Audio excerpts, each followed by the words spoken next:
This is Winnipeg Sports Talk Daily with Andrew Hustler Paterson and Michael Remis.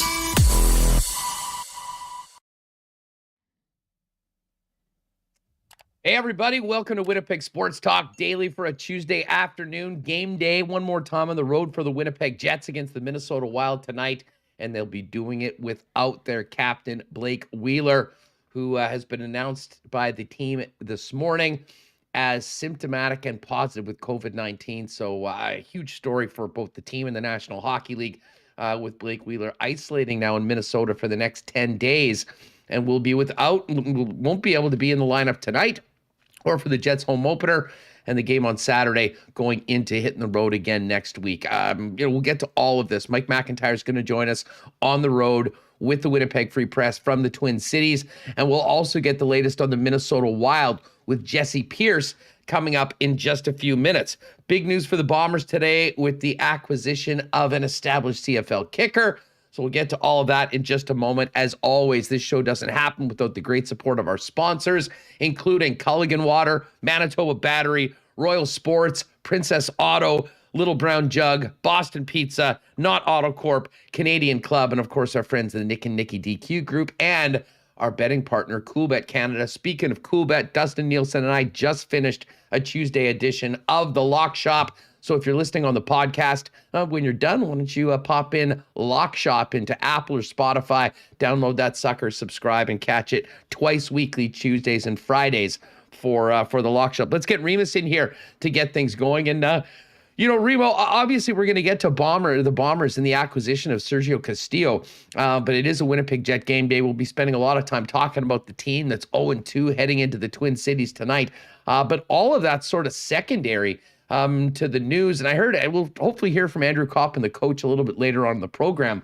But Andrew Copp described, this is from Mike McIntyre, that Blake Wheeler's COVID status was a jolt to the whole team and a reminder that the pandemic isn't over. Says the past day's been a nervous one around the club, but they're relieved nobody else has entered protocol. Says everyone being vaccinated helps. This is not something I think anyone expected that we'd be talking about going into game 3 of the regular season. But as Copp mentioned, it is somewhat a sober reminder that the pandemic isn't over. And even with 100% vaccination on the hockey club and the dedication Blake Wheeler brings to the job every single day, the Jets are without their captain. And first and foremost, I think everyone's hoping that, the symptoms that he has are minor, that the vaccine will help any sort of real severe effects of it. And we'll have the captain back in the lineup at some point very soon. Yeah, that was definitely shocking news yesterday, seeing that Blake Wheeler was in COVID protocol. Today, he wasn't at the skates, so you knew, it was something serious. And again, we hope that the captain is okay. But, what this means for the hockey team is he's going to be out at least 10 days in isolation, according to the NHL's rules, and then at least 24 hours since his symptoms improved. He'll also have to go through some cardiac testing. So I think this is a big blow to the team. You're losing your captain. He played the most minutes the other night, and we're going to have to see. We saw the lines yesterday, Andrew Copp moving into his spot on the top line. But pretty big story today coming out of the Jets, when I thought the biggest story was going to be the Bombers getting a kicker. But here we are heading into game 3, and the Jets will be out with their captain will be out for a bit. Yeah, and listen, this will be something, as I said, we'll get into with Mike. And hey, coming out of the first 2 games, I know there was a lot of people that were bent about losses to the Ducks and the Sharks. And, like any fan base, there's some guys that, are a little more lightning rods than others. And Blake Wheeler's the captain. He's making a lot of money. He's been here for a long time and all that. But, this is beyond...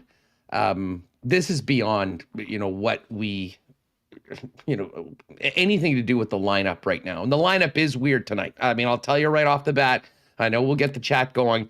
11 forwards, 7 defense, Cole Perfetti, healthy, scratched, Nate Beaulieu coming in. We'll talk to Mike, see what the coach had to say. We'll hear from Coach Paul Maurice later on. But I don't want to diminish this and make this all about the lineup, because these are humans. These are, people, and this is their health going forward. And, there's still a lot that we don't know about COVID. I think everyone's doing everything that they can to try to be safe for them and their families. But this is concerning. I mean, Blake Wheeler going to be out for the next 10 days, away from his family, isolating in Minnesota. So a really unfortunate start to the season for the Winnipeg Jets, and especially the captain, who I think, in particular was sort of under some pressure to lead this team back to, winning ways that were expected at the beginning of the season. But Remo, as you mentioned, as far as this game goes for tonight, it's going to be a very interesting look. I mean, Andrew Copp is moving up onto that top line. But the fact that Perfetti is out and the Jets are going to be going with 11 forwards, to be honest, was a little bit of a surprise. I'm not sure what that means for fourth line time, which hadn't been playing much to begin with. I think the score effects and the trailing in the second half of both of those games certainly had something to do with it. But this is a big game for the Winnipeg Jets. They don't want to be coming back for their home opener at 0-3 on the season. But there's a lot of guys that are going to need to step up in the absence of Blake Wheeler, because as much as he may have taken some flack for some of the things that, his team hasn't done so far, the Winnipeg Jets are not a better team by any stretch of the imagine with their captain out of the lineup. And there's going to be some guys that need to step up tonight.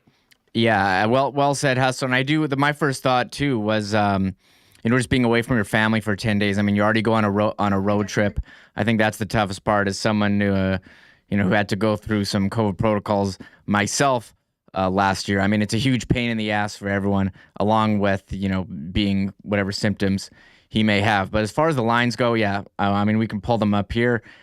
We saw them yesterday in practice. Connor, Scheifele, Copp, Stasny, Dubois, Ehlers, Harkins, Lowry, Vesalainen, Svechnikov, and Riley Nash. And yes, Cole Perfetti, who got moved from the third line to the fourth line, has now moved from the fourth line to healthy scratch. And I don't know if this is some kind of, service time manipulation. They're like, hey, if we're only going to play him, 5 minutes, let's just save the game. We'll we'll keep him on the road trip. We're coming back to Manitoba and then we'll send him down to the Moose. I don't know if that is the plan, but it seems to me we're kind of headed that way. Just going from third to fourth to scratch to AHL. That just would be the progression. I've been kind of curious at the usage of the fourth line. I mean, you saw Vesalainen and Svechnikov in very limited time had strong, shot attempts percentage numbers, and you think they'd be warranted additional playing time. We'll see if that goes. As far as defense, Morrissey, Schmidt, Dillon, Pionk, Stanley, DeMello, and yesterday they did move Schmidt to the switch. Flipped him and Pionk on the power play. Beaulieu again in as the seventh D. I think they're just trying to save Perfetti a game here. But again, if you need him, if you need him later, like you're going to go over the 9 games anyways. Yeah.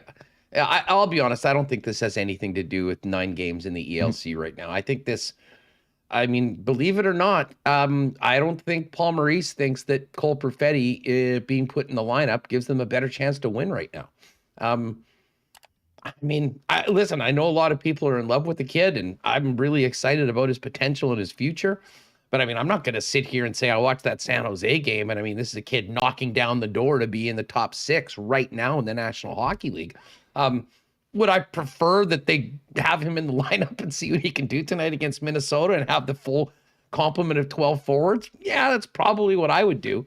But again, we'll find out more for the reasoning of this. The bottom line is, if the Jets are leaning on a rookie with 2 games to his credit to be the guy that goes in and pulls this team out of the 0-2 start, it's probably not where they're going to start. It's going to be Nikolai Ehlers. It's going to be Mark Scheifele.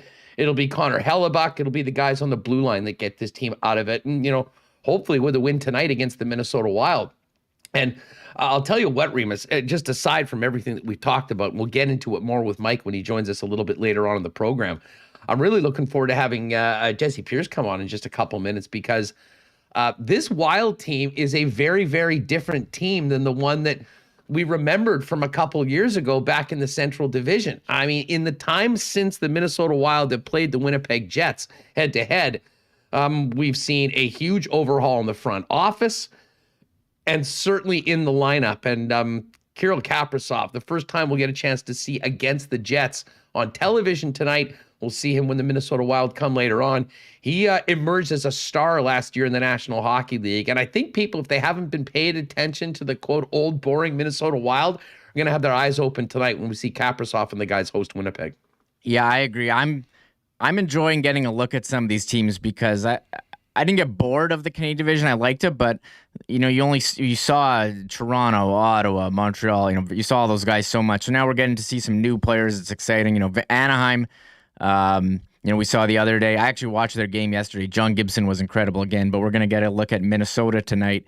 Kaprizov, Eriksson X, Zuccarello. We'll get a first close. Jordan Greenway, Ryan Hartman, Marcus Foligno, Victor Rask, Freddie Gaudreau, Kevin Fiala came over from Nashville a couple years ago. And fourth line at Buheim, Sturm, Bugstad. I mean, defense looking a bit different now without Ryan Suter, Goligoski, and Jared Spurgeon, Brodin, Dumba, and Merrill. Former Jet Dmitry Kulikov, who I think has found a nice role here with Minnesota. So Kaprizov, we'll see. They're off to a 2-0 start. They're excited about the Wild in Minnesota. They seem to have more offensive flair than we've seen in the past, and I know they have a young top prospect as well, Marco Rossi, who had some health issues with COVID last year, but I know he's in the system as well. So a bit of a different Wild than we're used to seeing, that's for sure. Yeah, well, so I'm looking forward to this. And as I said, we don't want to bury the story of Sergio Castillo coming up, and we are going to spend quite a bit of time today talking about this Jets Wild game, the situation, and of course the huge story with Blake Wheeler being out for the next 10 days in isolation due to testing positive for COVID. But Remo, just before we get to Jessi Pierce in Minnesota for the latest on the home team tonight, I know you put out a post today on Winnipeg Sports Talk, I believe the Facebook and all of those social channels. The engagement for the Castillo acquisition was off the charts. This was the sort of news that Bomber fans were hoping. And this is a guy that comes in with a pretty nice CFL resume, including some time here in Winnipeg. He's been bouncing around opportunities to try to get back into the National Football League. He is going to be a guy coming off a 2019 season with the British Columbia Lions, where he was 41 of 45 for 91%. It sounds like this is exactly what the Winnipeg Blue Bombers need, and certainly in the minds of most of the fans, the last missing piece of a championship squad here to run it back. Oh yeah, this is really big news, Hess. I mean, we had thought they were going to acquire a kicker for sure. We're talking about Lewis Ward, Sean White. Sergio Castillo was in training camp with the Titans, trying to hatch on to an NFL job. It didn't work out. Bombers trade a 4th round pick, so you're not even giving up one of your first 2. This is a big move. I mean, Ali Mortada, you couldn't trust him over 40 yards. He had a really nice game, but I think it was pretty clear that bringing in Castillo for a 4th round pick is a significant upgrade and really solidifies the position of a Bomber team who can clinch a spot in the West Final with a win in BC on Saturday. So I've already started bundling up. I'm ready to go. And as far as I know, I think we have to wait for the full update. I'm not sure when he'll be available. It's not this week. I think he has to go through some quarantine stuff. We'll have to, we're working to, I got to confirm that. But big trade. You got to be excited. And yeah, this was the Evander Kane one I posted yesterday on the Winnipeg Sports Talk Facebook page. A lot of comments. People are fired up. They want to keep dumping on the guy. But this is a positive story. This is excitement. And I think getting a kicker for this team that, 50% kicking this year? I'm sure it improved a bit after last game. But it hasn't been good. It hasn't been good. We'll talk a little bit more about this and the latest on the Bombers coming up later on today on the program after we get through all of the Jets talk. And by the way, Remis has posted a link. We do have a DraftKings contest tonight for the evening slate. Get in there if you want. The link's in the chat. If you're listening on the podcast, just check in leagues, Winnipeg Sports Talk on DraftKings, if there's spots left before puck drop tonight. And I do want to thank everyone for the feedback on yesterday's show. Very rarely do I get fired up like that and go on a bit of a rant, but it is a joke. I still maintain that Winnipeg fans, can't be in 2 places at once. The scheduling disrespect to the fans of this Bomber and Jet game, not once, but twice at the exact same time. Needless to say, it was quite a popular take that I don't think has been talked about very much. So if you missed that, check yesterday's show. But we do appreciate the feedback. And I don't think there's anyone that really disagrees with it. Why it's happened, that I guess is up for debate. Bottom line is it shouldn't happen, and it's a raw deal for Winnipeg fans. But check yesterday's show. We won't go down that rabbit hole. We're going to be talking Jets and Wild. Jessi Pierce is coming up in just a second. Before we do that, want to thank Culligan Water, one of our newest sponsors here on Winnipeg Sports Talk, for teaming up with WST. Culligan Water are the water experts here in Winnipeg and Southern Manitoba. Day in and day out. Family owned and doing it here in the city for 65 years. We all know how important hydration is day to day for your own personal health, as well as all the benefits that it does for you and your family when you are staying hydrated. And that's why Culligan can help you out. They've got it all. In addition to what they've been doing for 65 years here in Manitoba, they've got everything that you and your family need. Water softeners, filters, whole home drinking systems, drinking water systems, as well as bottled water coolers, bottle-free coolers, water delivery services citywide, and of course, commercial and industrial water products and solutions. Find out more about everything they can do for you and your family at drinkculligan.com, or pop by and see them here in Winnipeg at 1200 Sargent or 694-5180. I'm going to be popping by to get a little bit of a charge with our boys over at Manitoba Battery. I think that beautiful day we had yesterday might be the end of it, folks. We know that winter is just around the corner. I've been telling you for weeks, don't be that guy that wakes up when it's minus 35 going, I'm such an idiot for not getting my battery earlier. You don't even need to leave the house. Manitoba Battery has the best prices in town, and they'll save you money and the trip for going down to one of those big box stores and paying more for the exact same battery. Here's what you need to know.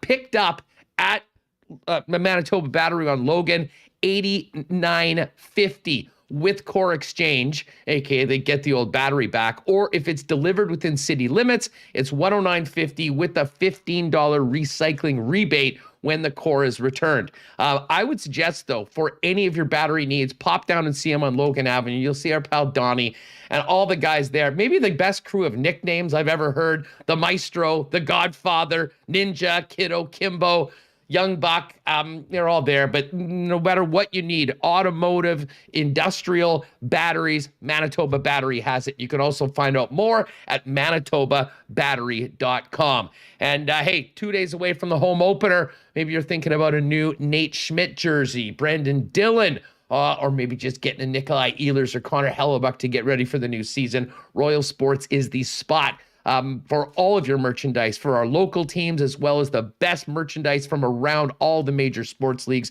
And of course, they're also the home of hockey in Manitoba for over 35 years. And I should mention, I talked about this yesterday on the program. Go to Royal Sports Pembina's Instagram feed. You'll see them all, especially with the captain Blake Wheeler down for the next little while dealing with COVID.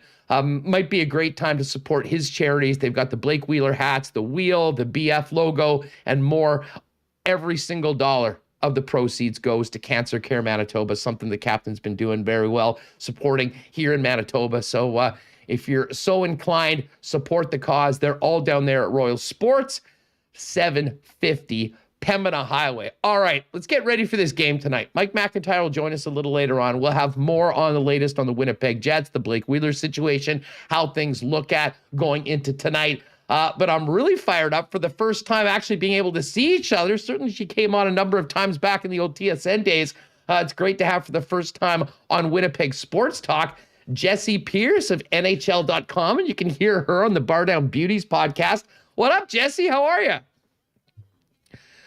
I'm great. Listen, really fired up for hockey season to be here. I mean, just doing sports talk in general, being a sports fan, this is one of the best times of the year.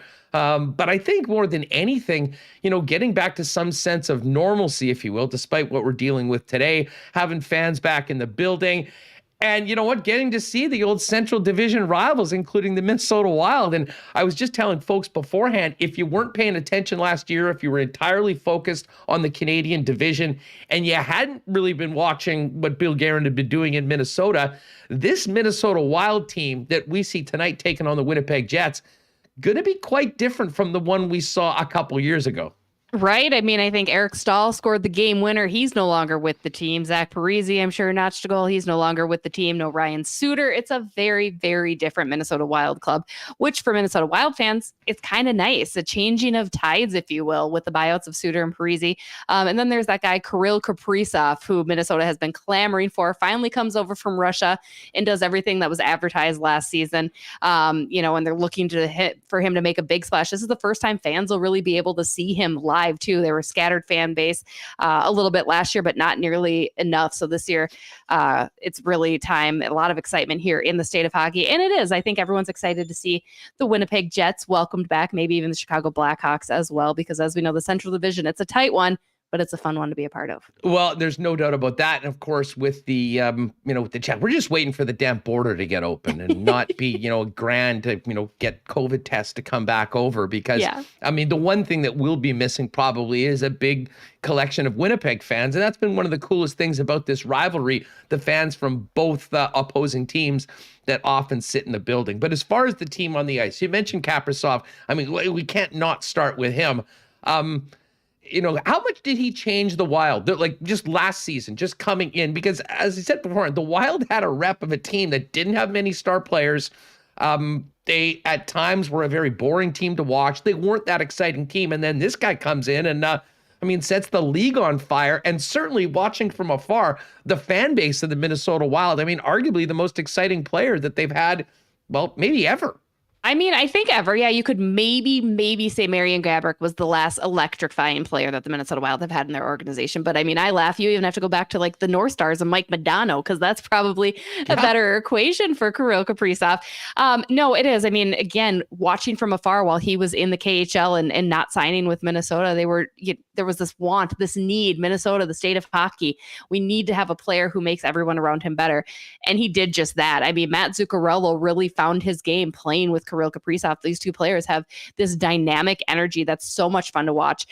Joel Eriksson, now the number one center between these two guys after having a breakout season last year. But Kirill Kaprizov made Victor Rask even elevate his game. Really everybody around, they want to play with this guy, but they got to keep up with this guy, right? So it's been really, really fun to watch just the energy he brings. And he looks like he's having a blast out there every time he's on the ice. And I think that's just another appeal to him too. He's not afraid to try things. There's never been a player more creative in the Minnesota Wild organization, and that's what makes him just so dynamic. Right now, I think it's going to be interesting to see how he does against other teams that he hasn't seen before. Last year playing against the LAs and the Anaheims and the San Jose's and the Arizonas, a little bit different than playing against the Winnipegs and the Vancouvers and all these other teams, as they're going to really zero in on Kirill Kaprizov. But that's where the rest of his team around him is going to have to help him open that space up. And I think they're willing to do that because everybody wants to go all in on Kirill, and let's build a team around him. Well, and the team did go all in on Kirill. It was a long, drawn out contract negotiation, but it got him done. It was a big number, but 6 years, and he really is in his prime right now. But Jessi, we've seen a number of star Russian players come over. Some have done very well. Some haven't fit in, and some have had a tough time making the adjustment from Russia to North America. Kaprizov did it last year in such a bizarre year in the middle of the pandemic without fans. But, you mentioned the joy that he seems to have on the ice, and he does seem to have connected. How is the adjustment to, the new surroundings, the new organization, the new team gone big picture heading into this season?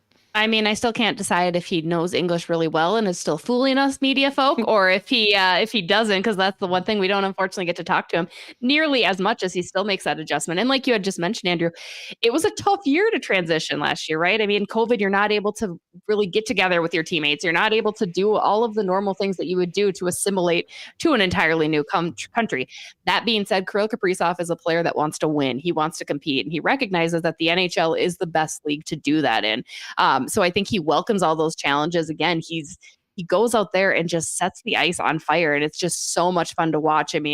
It's something I don't think Minnesota has ever seen, and it's been tremendous. So I think he's becoming more comfortable, but he's still learning. He absolutely is. He's out there on the ice. He's the first one on the ice, last one off the ice. He's constantly working on his game, making sure that he can really get it down. And granted, it took him a while to get over here into the NHL. So I think he recognized that he was going to need to adjust. And I think he's really adjusted quite well, all things considered. Jessi Pierce with us, getting ready for the Jets and Wild tonight, the third of the season opening 3-game road trip before the Jets open up against the Ducks at home Thursday night for the Winnipeg home opener. We're going to see Kaprizov playing with Matt Zuccarello and Joel Eriksson-Ek in the middle. And Eriksson-Ek's a player that we've seen sort of grow. But let me ask you, how far has Eriksson-Ek come along from 2 seasons ago, the last time he would have played the Winnipeg Jets? Oh, I mean, tremendously. Last year, he was top goal scorer on the team, and that was playing between Marcus Foligno and Jordan Greenway. He was a guy that was also elevating their play. He's got size. He loves to really just pester the opposing team too. It's kind of funny. You never know what he says, but he just gives you this look, and it drives the opposition absolutely bonkers, and it's fun to see. I think what really works well with him up the middle with Zuccarello and Kaprizov is he's able to kind of create that space. He's got that net front presence down low too that really uses his big burly body, and Matt Zuccarello and Kaprizov can do their thing and pass around and kind of get fancy schmancy with it. And I love it for Ek. I think Winnipeg is in for a little bit of a shock because it is. He's transformed into the player that Minnesota always wanted him to be. That he was projected to be this great offensive output of a guy, and it took a while for him to get there. But if last season was any inkling of the trajectory he's on, he's just going to get better and better as he continues on, because he signed a big lucrative 8-year deal with Minnesota. So he's another big franchise piece that they're counting on. Well, okay, let's just for a second talk. I don't know if we're going to be focusing on the game tonight, but you mentioned the 8-year deal that Eriksson-Ek got, the 6-year deal that Kaprizov got, and it's hard to talk about the offseason moves that the Wild made without talking about the guys that they walked away from in Parise and Suter. And listen, there's been a lot of talk about Parise trying to move the contract before. I guess maybe we shouldn't have been shocked at that. I'll be honest, I was stunned that Ryan Suter was also cut loose. What did you make of what the reasons that happened? Because Suter absolutely can still play in the National Hockey League. And what does this do to them going forward? I mean, it's hard to not talk about the Wild in the cap era with $14 million in cap penalties the next couple seasons? Yeah, not great. Not looking great in the money books. No, I mean, I think you're right. Zach Parise wasn't really a shock. You saw him be a healthy scratch. You saw him get limited ice time. You saw him demoted to the 4th line, and that was a position that he wasn't willing to accept. It was a role that he wasn't really necessarily willing to play. And I mean, rightfully, maybe so, because you signed this guy to this big, huge contract, and he said he was a superstar, and he still maintained that he could do that. So I think it was best for both the team and Zach to part ways, because I think it would have been really hard for them to bridge a gap. Not that there was exactly a huge rift, but there definitely was a rift. You could sense some tension and just disagreements as to what each of them were looking for from each other. So that one, absolutely not surprising. And equally not as surprising that he's in New York with Lou Lamoriello, who he obviously knows very well. So there's that. Ryan Suter, yeah, I think it shocked a lot of people. I know, namely Ryan Suter. I think he was very stunned at the news. Because like you mentioned, he still is a guy that can play. He's still a guy that eats up these minutes, and he's going to do well in Dallas. I mean, they've already got a very strong defensive core, and adding him to that just makes them a little bit more powerful. But I think it was, maybe just a changing of the guard, if you will, and a little bit of a new culture that they were looking for.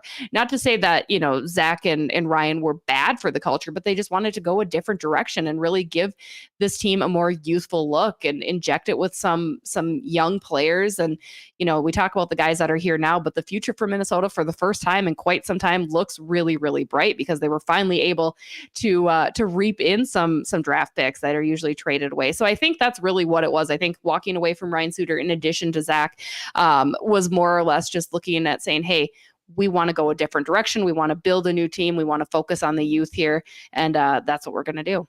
I mean, the mainstays of the Wild blue line that have hung around are, of course, Jared Spurgeon, Dumba, Brodin. You got John Merrill and our old pal Dmitry Kulikov now on that third pairing.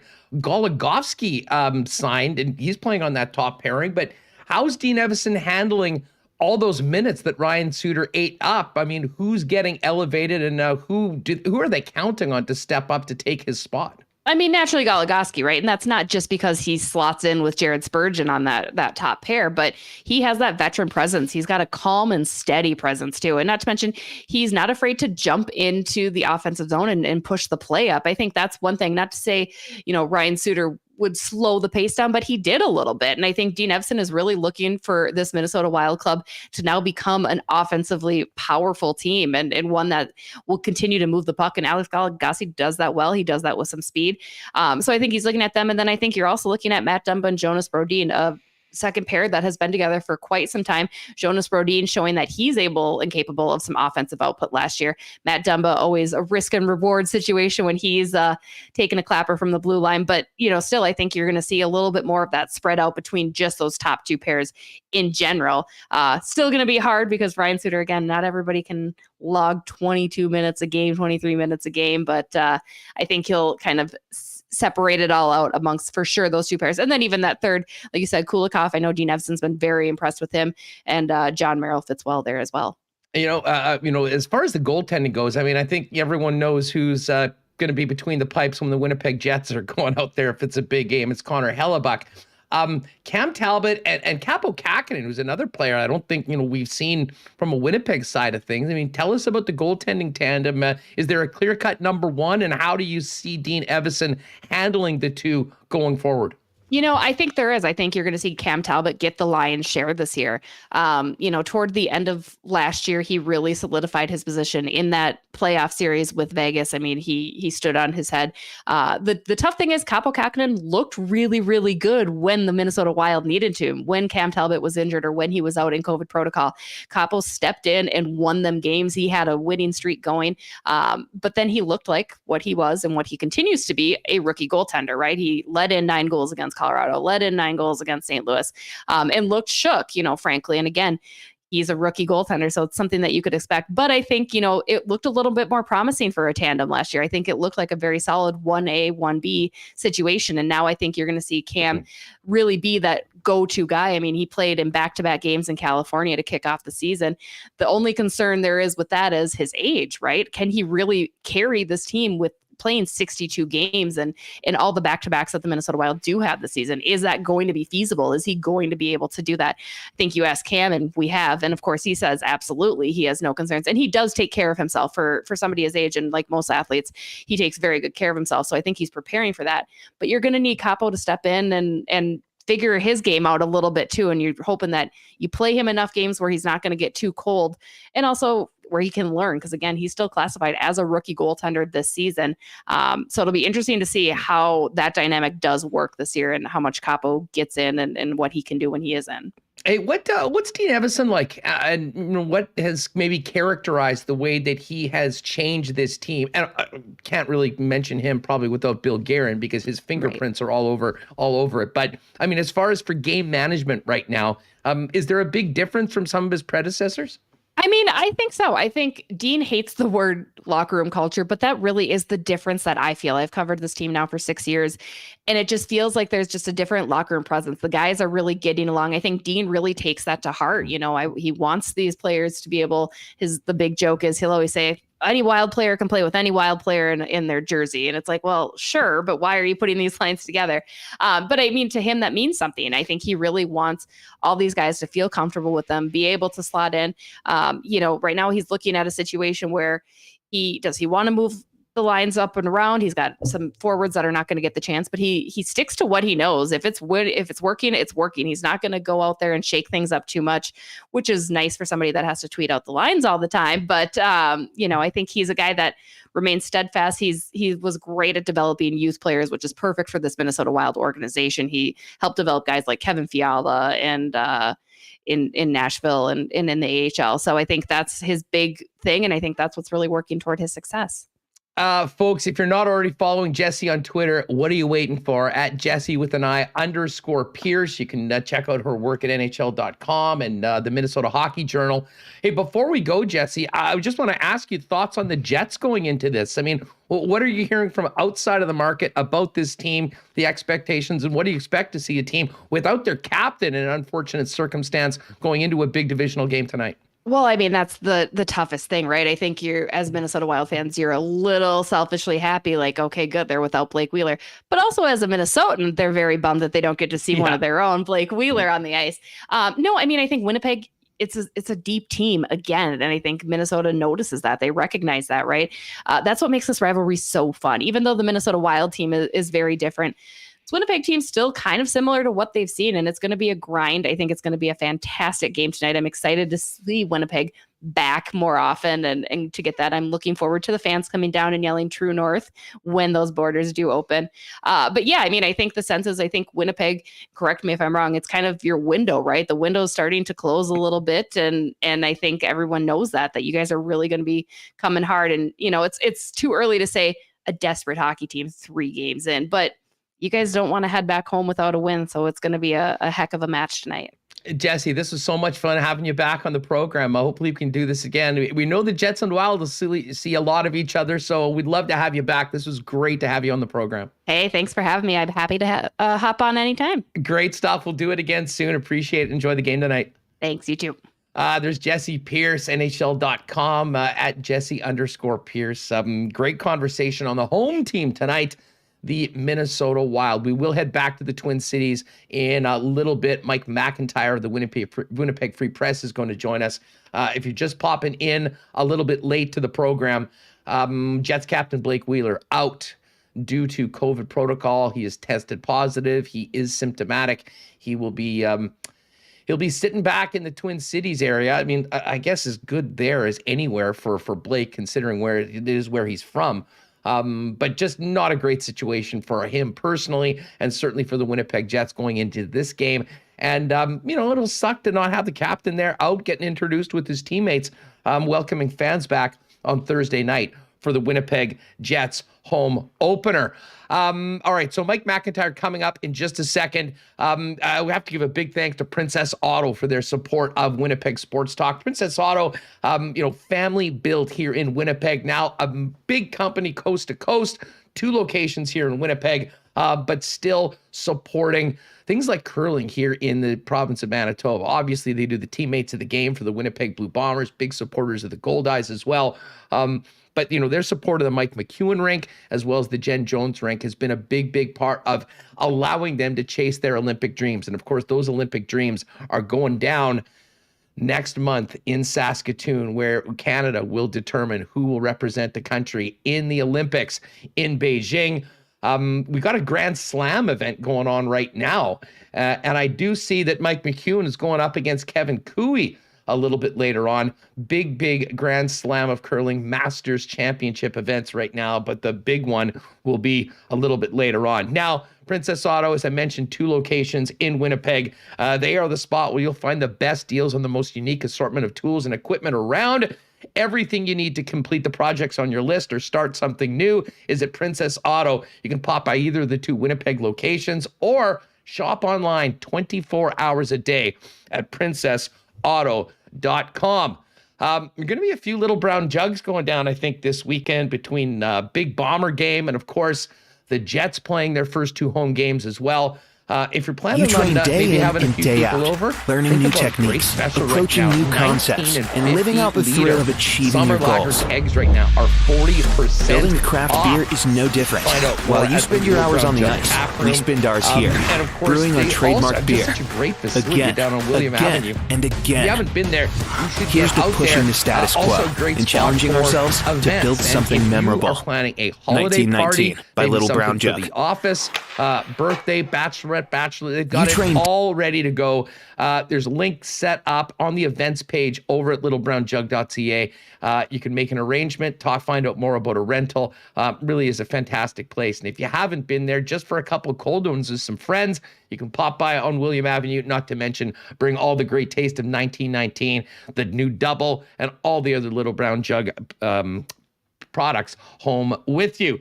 And I did make a quick pit stop in last night to BP, checked out that Monday Nighter, which we'll get to a little bit later on. Boston Pizza Lounges are back and they are bumping. No better spot to get together with your pals to watch the big game. Tonight, of course, it'll be the Jets and the Wild. Thursday night, you got Thursday night football, Browns, Broncos, and of course the Jets home opener.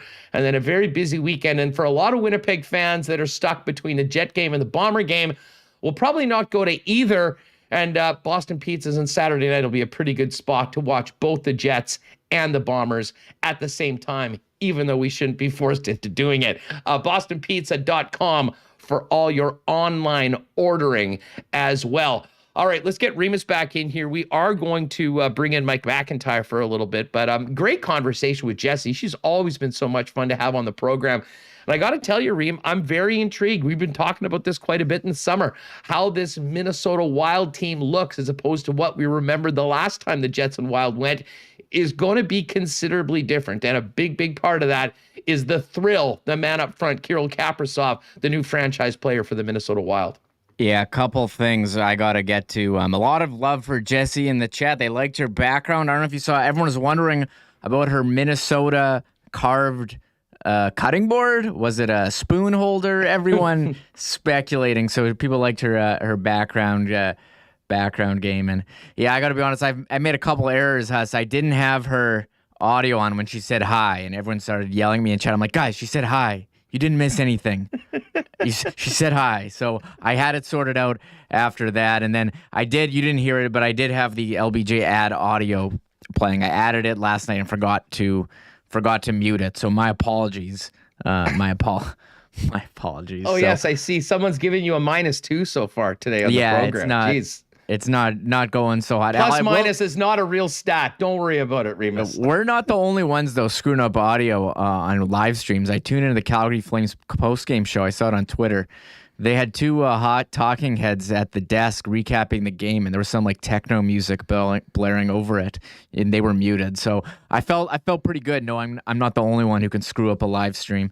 That must have been my pal Pat Steinberg going at it. That might have just been Pat's iPod. It was the official like Flames Twitter page. I saw Ryan Dittrich at the desk. I don't know who the other guy was. I see. It was their team broadcast. And so then they go to Sutter and it's like playing techno music instead. I don't know so everyone says I'm going for, there you go. Larry Bong says I'm going for the green jacket. Enough about me though. Let's talk about Kirill Kaprizov and the Minnesota Wild.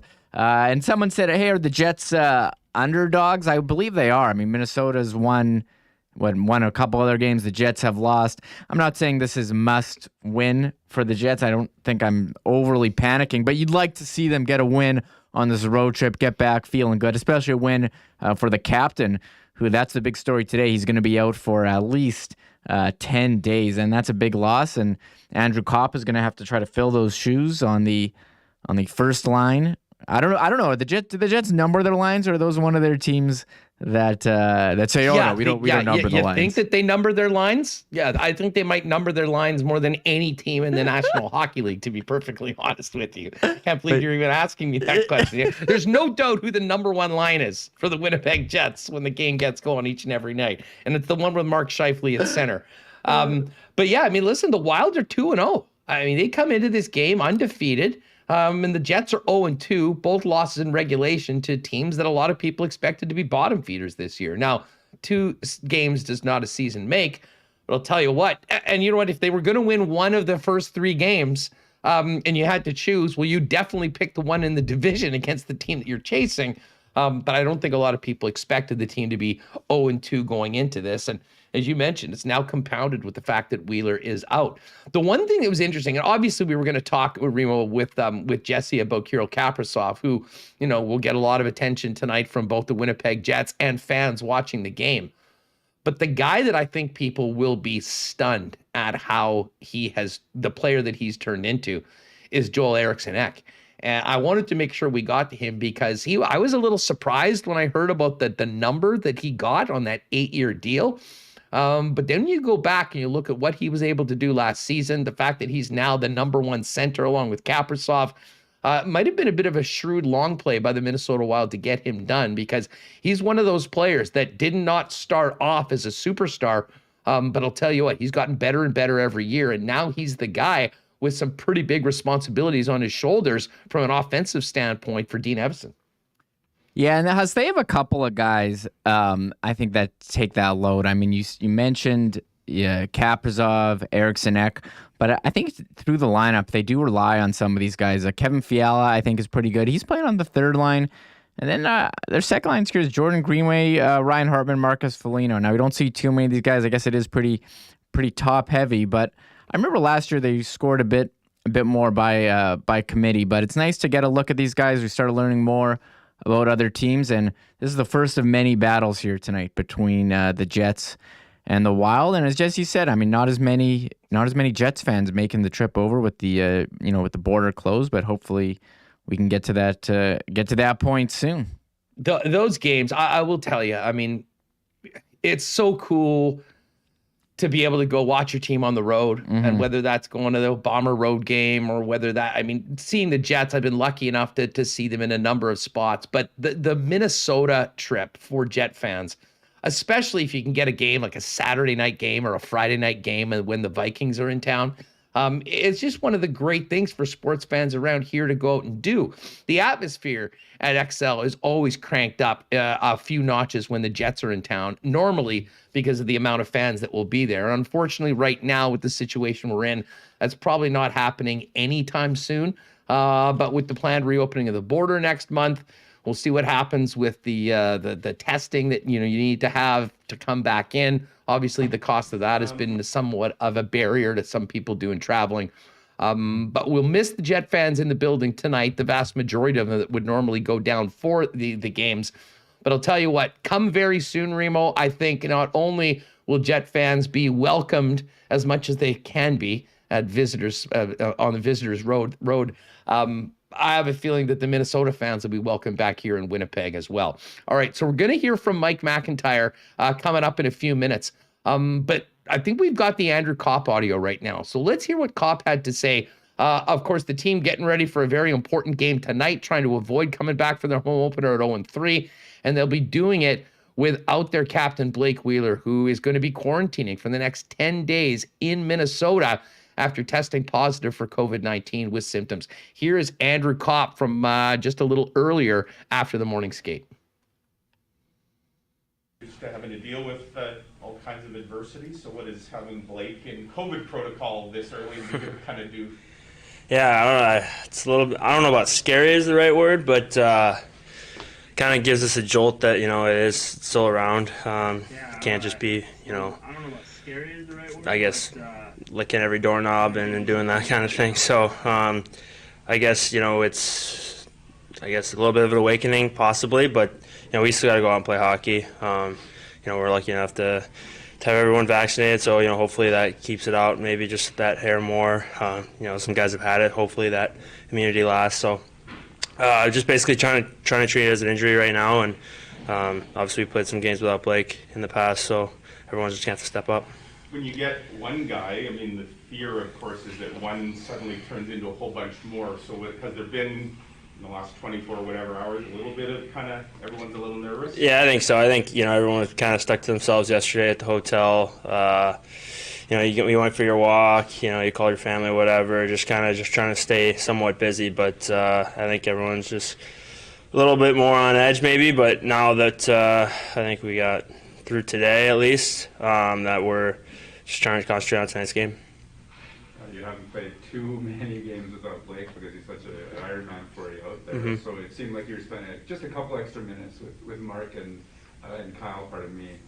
Is that just to get those touches, get that chem? We kind of do that after every practice, honestly, where we kind of do those rims. But, I'm pretty familiar with both of them, obviously, having lived and played with Mark for a while. And then, Casey, we're pretty much, we're the only two guys in Detroit wearing Winnipeg jerseys, so we seem to always be on the same team in the summer. And so we have a lot of experience doing that. But, it's play with each other long enough. You kind of know some tendencies, and it'll be good to be with those guys tonight. Hopefully we can kind of catch some fire.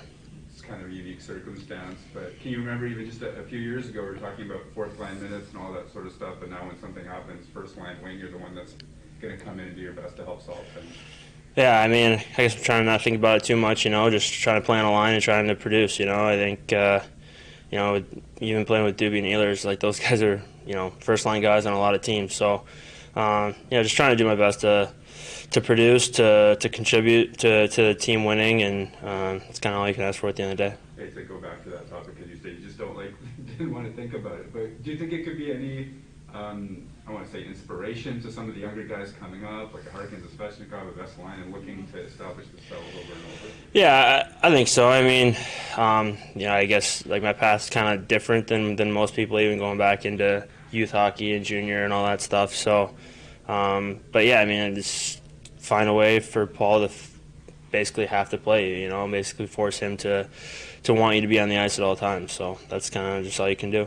Andrew, you guys get into the point of the season, even though it's only been a couple of games, but Minnesota's played a couple of games, so you're actually able to get some video on these guys and kind of see some tendencies, because it's a very different roster than what you guys would have seen 20 months ago or whatever. Yeah, I mean, we've watched a little bit of video there. They look a lot different. They're, I think, probably more high flying, a little bit more skill than maybe they used to be. So yeah, it's gonna be a good test. Obviously, getting back in the Central Division, it's gonna be nice. After going basically almost 2 years without playing a Central Division game, it'll be nice to get back into that fight, into that grind tonight. So it's kind of relearning a bunch of these teams actually right now. I guess.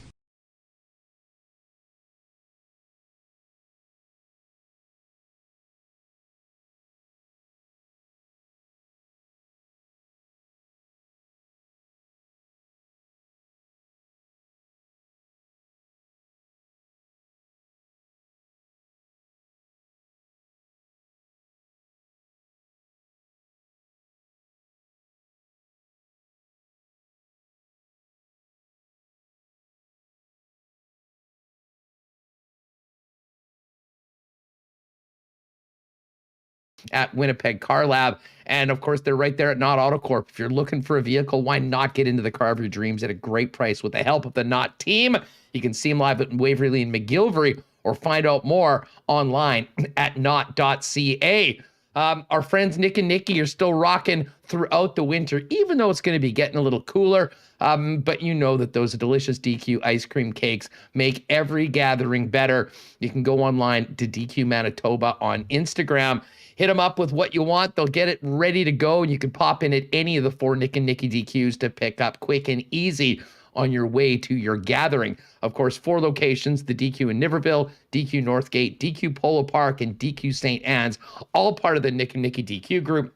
And when you're there, it's still always a great time for a blizzard, not to mention the most underrated burger in the fast food game, the Ultimate Grill Burger. Trust me, this is something that I know about. And hey, our friends at Canadian Club will have another great marble race and a giveaway on Friday afternoon. Congrats to Frank, who won our second Canadian Club Winnipeg Sports Talk branded hoodie. We'll do that. We'll have a little I Love Rye package as well. And the Great Taste of Canadian Club will be available throughout IG Field at the game on Saturday night and is always available at your local Manitoba liquor marts. All right, let's get back to the Jets. There is a lot to break down with Mike McIntyre coming out of today's morning skate. We welcome Mike back from his travels on the road with the Winnipeg Free Press. Mike, what's going on? How's getting back on the road been for you?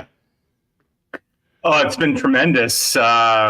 It's been quite a road trip, of course. This is a long one, and just the weirdness of how many days there's been in between games, right? Like to have a game, then 2 days off, another game, 2 days off. But yeah, made the most of it, Huss. I flew into Los Angeles actually last Monday and managed to get to the Dodgers game that night. My first time that I've ever been at Dodger Stadium. And I was there along with 53,000 other folks for that game. That was the pitchers duel, game 3 against the Giants that they lost 1-0. So fans didn't have a whole lot to cheer about, but it was a great atmosphere. I have no rooting interest in the outcome there, so I enjoyed it nonetheless. And followed that up on Tuesday. I had dinner with Teemu Selanne. Sounds like I'm kind of name dropping, right?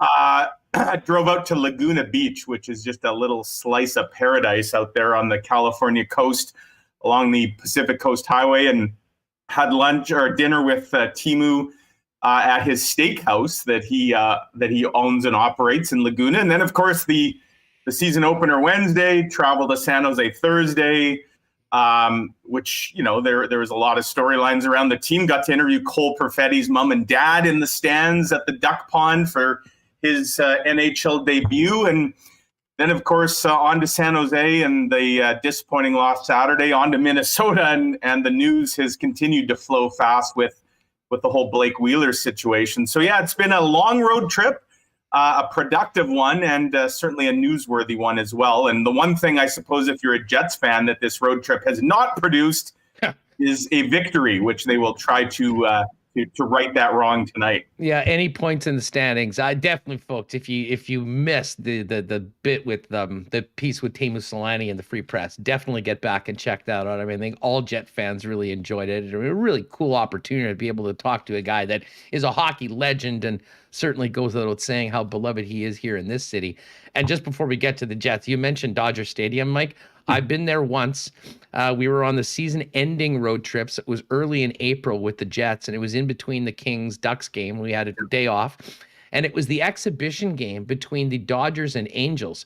Very forgettable game for many reasons, except for I was in the upper deck during an earthquake. And yes, exactly. And seeing the fans, I didn't know what was going on. And then when you see all the people that know what's up start running to the to the hallway, maybe I should follow that. So quite eventful. Well, I didn't get caught in an earthquake. I did, however, get caught in LA traffic, and so I'll keep this short. But I didn't land at LAX until about 4:00 last Monday. The game first pitch was set for 6:30. And so I quickly dumped my stuff at my airport hotel, grabbed an Uber, and I thought, it's only like 5 miles. This shouldn't take any time at all. Well, of course, it's a Monday afternoon. You got rush hour traffic, and you got 53,000 people heading to Dodger Stadium. So, Huss, I spent about an hour and 20 minutes in the Uber. We moved maybe 4 miles. I had one eye on the clock. We were about 10 minutes away from first pitch, and we were still 1.5 miles from the stadium and not budging an inch. I finally said to my Uber driver, you know what? I'm out of here. And I got out of the Uber. I walked the last 1.5 miles, which, the newbie that I didn't realize Dodger Stadium is at the top of a mountain. Yeah. So that 1.5 miles felt like 10.5 miles because it was straight uphill. And last Monday here in LA, sort of a freak weather system blew into the area. There was like 50-mile-an-hour winds, of which I was walking straight into. So I ended up only missing an inning. Thankfully, Huss, my fitness regime and dropping a few kilos made that 1.5 mile into a gale wind uphill walk a little easier than it would have been. I would have needed the paddles. The old Mike would have needed the paddles. Yeah, that is, I've been there. That just thinking about that is exhausting. But yes, you're far better equipped to handle that sort of thing now. Right. Well, let's talk about how well the Winnipeg Jets are equipped to handle the loss of their captain going into tonight's game. Before we even talk about that, I mean, first off, we heard the news yesterday. We got the update today from Paul Maurice. I mean, fill us all in on the current status of Jets captain Blake Wheeler. Yeah, so Blake Wheeler, of course, played those first 2 games, and he played a lot, Huss. He led all Jets forwards. I think he probably played too much. Part of that was, Blake Wheeler was being used on the penalty kill. He's on the top line. He's on the top power play unit. He was averaging almost 21 minutes a game those first 2 games, had the 1 assist on Kyle Connor's goal in game 1. So he was on the team charter on Sunday. The Jets overnighted in San Jose on Saturday after that game. And Blake Wheeler would have been on the team charter on Sunday afternoon that flew into the Twin Cities. And the Jets had a full day away from the rink. I don't know what all of them got up to. Blake Wheeler, of course, we know he has family here in Minnesota. Did he go spend some time with some family? Perhaps. But we know that yesterday morning, players, of course, are subject to regular testing, and we know Blake Wheeler actually was having symptoms. So this is kind of the worst case scenario, Huss. Like, there's some guys that test positive that are asymptomatic, and Nathan McKinnon would be the most recent example of that for Colorado. The only reason he knew he had COVID is because it came up in the test, not because he was feeling anything. Blake Wheeler, though, we're told a different scenario. He was feeling symptoms, gets tested, and tests positive, which, of course, triggers a series of follow-up tests. I mean, the big fear, of course, is that other players may get positive as well. And we saw that last season, right? Like, where one case quickly snowballed into a whole bunch and you had these big outbreaks. Paul Maurice today at XL this morning, when I asked him about the sort of anxiety around the team about that, he literally knocked on the wooden podium that was standing right in front of him, knock on wood. Right now, every other Jets player has tested negative. And so it's business as usual for the rest of the club. But we know that COVID sometimes can take a few days, right? And I got to think there are some nervous folks around the team right now because Blake Wheeler, he's getting left behind here in Minnesota. He will not be flying back with the team. He will not be able to rejoin his family in Winnipeg for at least 10 days, and he won't be able to rejoin the Jets for at least 10 days. And that's because under NHL protocol, because he is symptomatic, he is out a minimum of 10, and he can only return once he is no longer exhibiting any symptoms. So the hope, of course, is that would just be 10 days, which would kind of take him to the end of next week, which is about when the Jets will be wrapping up another tour of California. But I think it's probably likely that Blake Wheeler is going to miss a minimum of 6 games here. And the earliest the Jets would be looking at getting their captain back in the lineup would be when they start that season-long 7-game homestand kind of right at the beginning of November. And so for sure, I mean, the depth is going to get tested. And as well, the salary cap situation with this team is going to get tested. The Jets were already carrying one less body, right? Only 22 skaters, not 23, because they don't have the room. I don't pretend to know all the manifestations of the salary cap, but I am told that there is going to be some extreme juggling that's going to have to go on here if the Jets want to, for instance, replace Blake Wheeler on the roster while he's out. And so the Jets, I mean, could they face a scenario where they have to play short?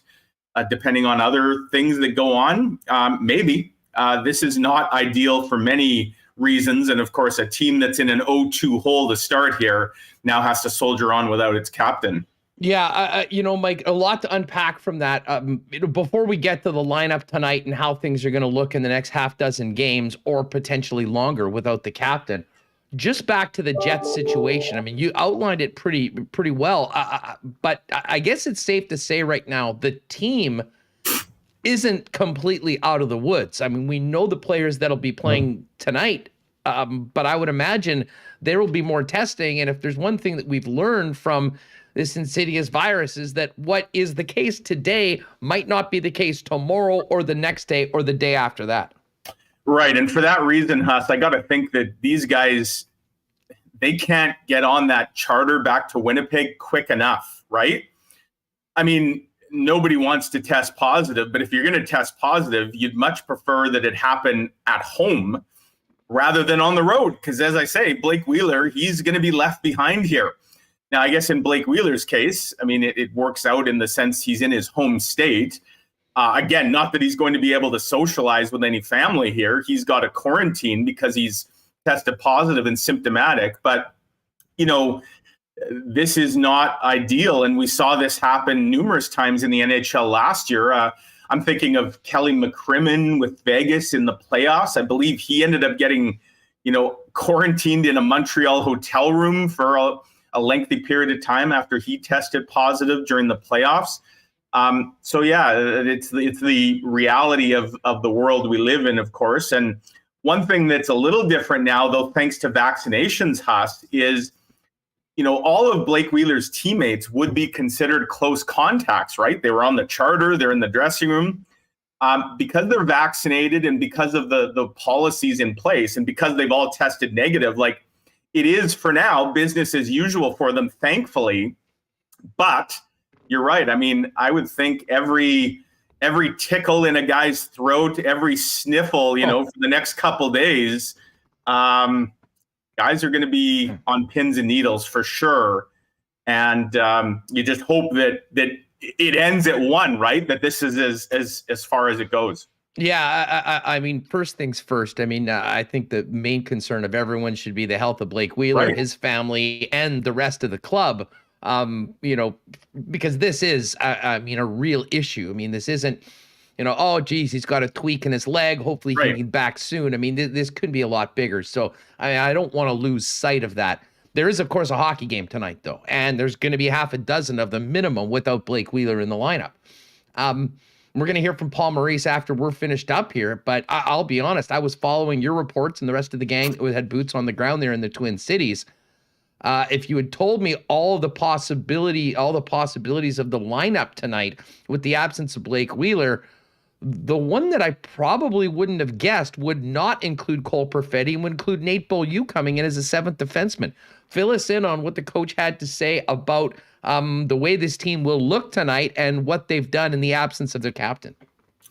I got to think, Huss, in a lot of ways, the addition of Nate Beaulieu as a seventh defenseman, and the Jets are only going to dress 11 forwards, it has to be to a large degree because of the penalty kill and the idea that Nate Beaulieu, Paul Maurice wants Nate Beaulieu out there on the kill, right? We know one thing Nate Beaulieu does a lot of is block shots.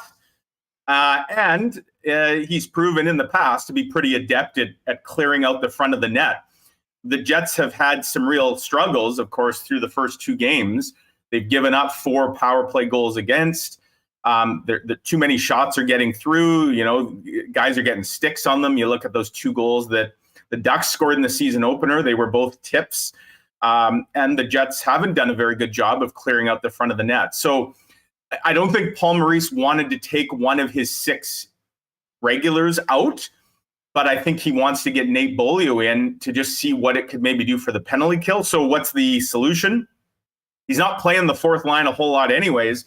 And if you look, Huss, at the way even the third and fourth lines are constructed right now for the Jets, they got a lot of youth, right? They got guys like Vesalainen, like Perfetti, Harkins. They've had Svechnikov. So those guys, Harkins aside, and he is going to kill penalties, not a lot of penalty killers in that bottom 6. And so, Paul Maurice has been using guys like Blake Wheeler on the penalty kill and Paul Stastny. And that's not ideal. Again, as I said earlier, I think Blake Wheeler's minutes were way too high in the first 2 games. But that's because of how Paul Maurice was using him. Now he's got to find somebody to take Blake Wheeler's spot on the top power play unit, on a penalty killing unit, on the top line. And again, Nate Beaulieu is not coming in to replace Blake Wheeler in the lineup. However, he is coming in as another body on the penalty kill. A little surprised, that it's Cole Perfetti who comes out. And Evgeny Svechnikov does come in. So, I mean, there's that forward switch as well. I like Cole Perfetti's game, both games, and he got a nice chance last game on that third line, playing with Adam Lowry and Paul Stastny with Mark Scheifele's return. So, a little bit of a surprise for sure. But I think they're intrigued by Svechnikov as well and some of what he brings to the table. And so, this is going to be an interesting look. Obviously the top 9 forwards are going to play some heavy minutes tonight. With only going with the 11 forwards. Perfetti's been an interesting topic, and I know everyone loves the shiny new toy and falls in love, and he's a very, very, nice young man, very talented, and he's shown some good things so far. I'll be honest, I mean, I didn't think he looked completely out of place, but I mean, I didn't think that there was anything that he did in the first couple games that jumped off the page that said, no, Coach, you cannot take me out of the lineup. So the fact that he's out of the lineup in normal circumstances, I don't know. I mean, I could totally see that, and I expect him to play some time from the Moose probably relatively soon.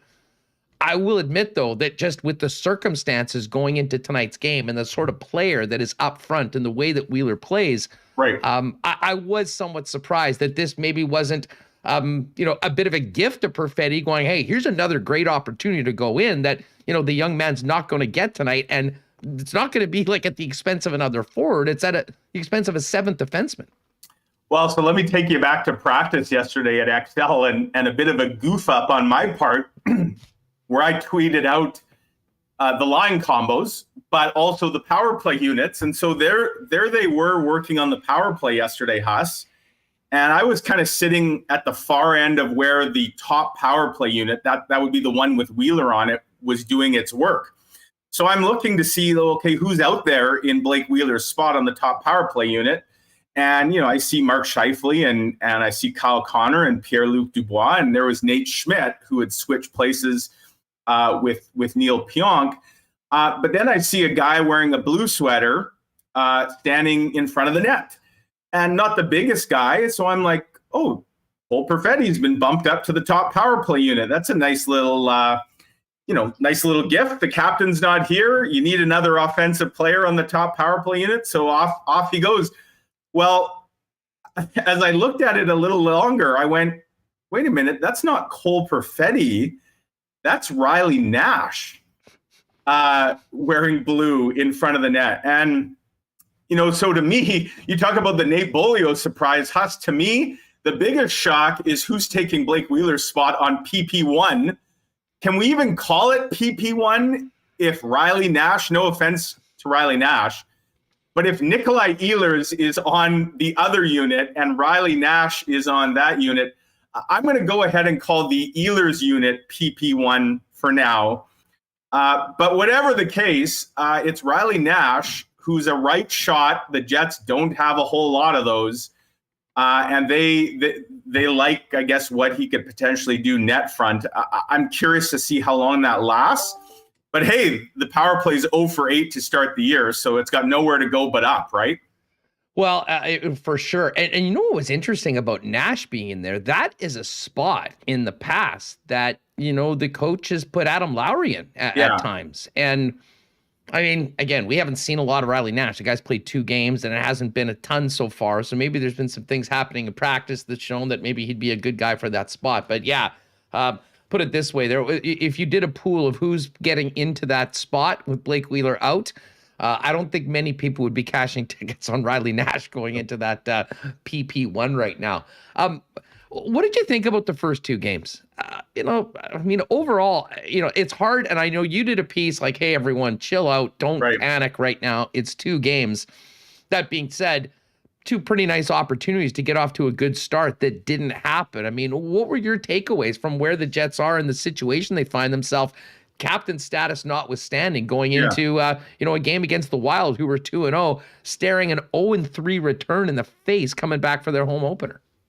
Which, by the way, they haven't had an 0-3 start to a season since that very first season back here in Winnipeg in 2011. And I would say, Huss, the expectations for that inaugural team versus this year's squad, just a little bit different.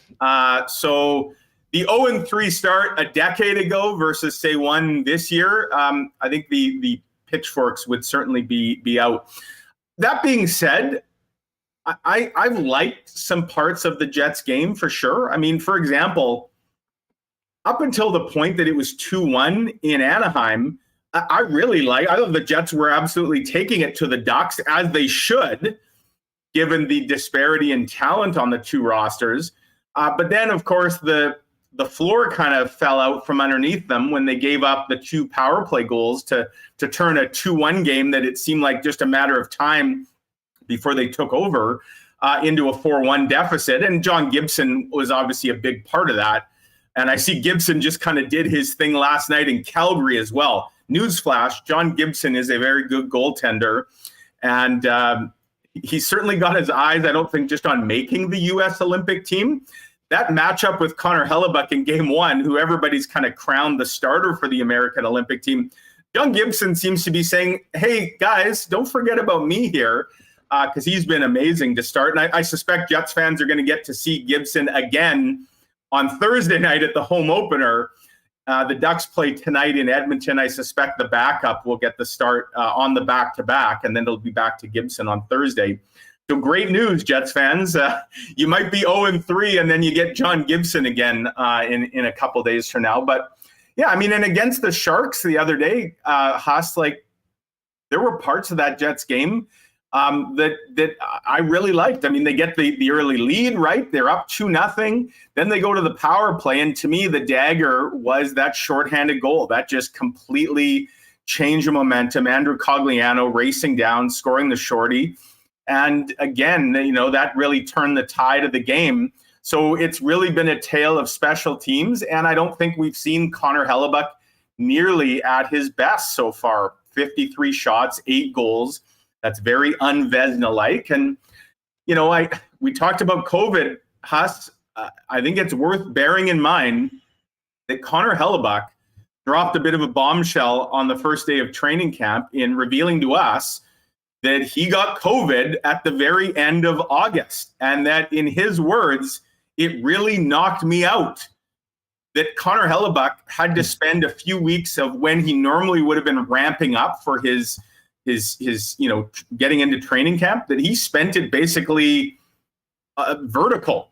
Or horizontal, sorry, not vertical. He wasn't vertical. He was in bed. He said he could barely get around.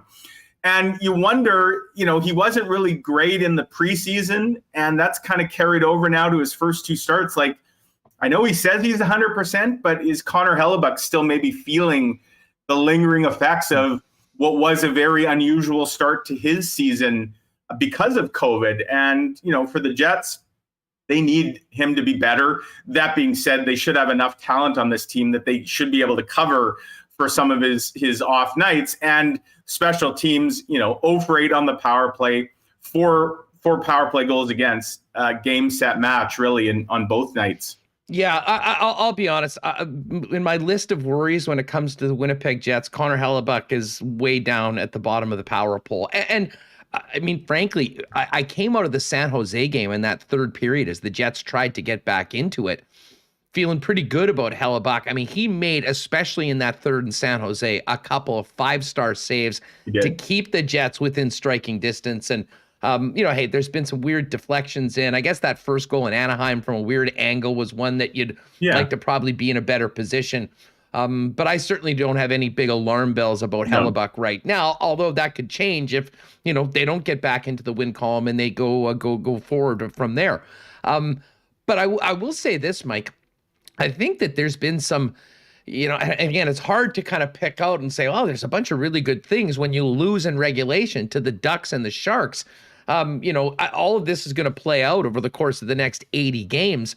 But from the coach's perspective, there were some telling things about that Maurice said about his team that, you know, and again, you don't want to sit there and blow smoke and say, oh, a lot of the things that we did well, we do this every night, we'll win our fair share of games and move on. But he did talk about, you know, the speed of the game, of the way that his team's playing, kind of lowering down a few notches after brilliant first periods in both games, despite the fact that they were down 2-0 to the Ducks. As well as a connection between the defense and the forwards at times, a big gap that's, you know, that other teams' opponents have taken advantage of so far early in the season. Yeah, and I mean, they turned over, of course, you look at the top four, right? It's 50% turnover. Only Morrissey and Pionk from that top four are back, with Schmidt and Dillon, you know, integrating themselves into the system. And so I think it's natural, and Nate Schmidt talked a bit about that with us yesterday after practice here in St. Paul, that it probably, there were going to be some early growing pains here to kind of get everybody on the same page with some of these new additions on the back end. But yeah, Paul Maurice said, and I know you're going to play his clip in a bit here, where, you know, he said today that there's some things the Jets are doing that are not only better than last season, he said they're markedly better. So yeah, he's looking, I guess, at the glass being half full as opposed to half empty. That being said, he's not oblivious to the challenges, and certainly special teams is right at the top of that list. And now, you know, with Blake Wheeler missing in action here for the next half dozen or more, the power play is going to have to get going without, you know, the key puck distributor, a guy that certainly puts others in position to have success on the power play. So for sure, I mean, the challenge has been laid pretty bare here for the Jets. And I think we all looked at the first 8 games or so of this season, Huss, as a bit of a softer start to the schedule. And the one game that I kind of had circled as, okay, well, this is going to be the toughest test of them all, was the one tonight here in Minnesota. So we'll see what the Jets can do, if they can kind of rally around some of this early adversity and rally around the fact that the captain isn't here, and come out with a point or two which would be real important, I think, just for nothing else than their psyche right now. I know with what you do and what I do, we're talking about every aspect of the team, and we can get into the minutia of the fourth line and the ice time of the third pairing and bringing in a seventh defenseman. But when I look at this game and the challenge facing this team right now, especially without Wheeler in the lineup, there are three guys that I really look at that need to step up and carry this team. Connor Hellebuyck, Mark Scheifele, and Nikolai Ehlers. Like, we can talk about Svechnikov and how's the fourth line's going to look. To me, Mike, this is an opportunity for these young men that are stars, that are the drivers for this club, to to take advantage of a situation where they are really going to be counted on to do something special tonight and come back to Winnipeg with something to show for this road trip. Yeah, I'd agree on those three for sure. And, one really good sign I thought in game 2 the other night in San Jose, Huss, was a guy that I think potentially is a difference maker for the Jets this year, and that would be Pierre-Luc Dubois. I thought, especially that first period, that was the best period of hockey that I've seen Pierre-Luc Dubois play, not just this season, when we only had, at that point, 4 periods, but in his entire Winnipeg Jets tenure. Like, he was a man possessed in the first period the other day. And I'm not even talking so much his goal. It was a nice goal and going hard to the net like he did and using his body to gain net front presence. All that was great. It's kind of everything else he did. Like, the puck was following him around and he just looked like a really, really confident player. And kind of like the rest of his team, I think as the game went on, maybe he faded a bit, but my goodness, if they could get that Pierre-Luc Dubois sort of more consistently to appear, that takes some of the pressure off losing a Blake Wheeler, or if Mark Scheifele or Nikolai Ehlers or Connor Hellebuyck aren't at their best on a given night, you got some of those other guys that can pick up the slack. And Pierre-Luc Dubois certainly looked like he's ready to take on a bigger role, and that's good because the Jets sure could use it. Here's an interesting question from Rob Somerville, Mike. He asks us, hey, what's the logic for having Wheeler killing penalties? We have forwards that are specifically meant for this. I guess I understand the question, but to me, the answer is pretty simple. They weren't getting it done. Right. And often when things are struggling, Paul Maurice will lean on some of the guys that have got it done in the past. And Blake Wheeler's been a guy that has said yes to whatever has been thrown his way. To me, it was sort of like trying to, stick a couple holes in the leak. For sure. And I think if you look, Huss, like the unit that's been torched the most through the first 2 games on the penalty kill is Winnipeg's most reliable penalty killers. That would be Andrew Copp and Adam Lowry, the guys that you don't really worry about, right? Automatically in, throw them out first every time. For sure. So look, penalty killing is not about speed.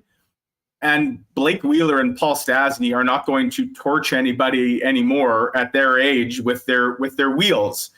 It's about, reads, and certainly, smart hockey players often make for very good penalty killers, right? Guys that know where to be and getting in shooting lanes and passing lanes. And I don't think anybody would question that Blake Wheeler and Paul Stastny are 2 very heady hockey players with a lot of miles on the odometer between them. So I get what Paul Maurice was thinking in the absence. And don't forget, the Jets lost 3 big penalty killers in the offseason. Nate Thompson and Trevor Lewis, who weren't re-signed, and Mason Appleton, who became a prolific penalty killer with the Jets. He went to Seattle. Who did they replace those 3 guys with? Well, the only free agent forward that got signed this year was Riley Nash, and he's been used on the penalty kill. But the Jets are looking internally, and it was a theme throughout the preseason, and it continues to be a theme early in the new season here, to find some guys that can step into that role. Ideally, you wouldn't be using Blake Wheeler because you don't want to be using a guy who's on your top line and on your top power play unit. It just adds to the minutes. That's where you'd like some fourth liners. But right now, Evgeny Svechnikov, Christian Vesalainen, Cole Perfetti, those guys are not seen as penalty killers at the NHL level. And so you've got to tap into maybe some areas that in the past you wouldn't have.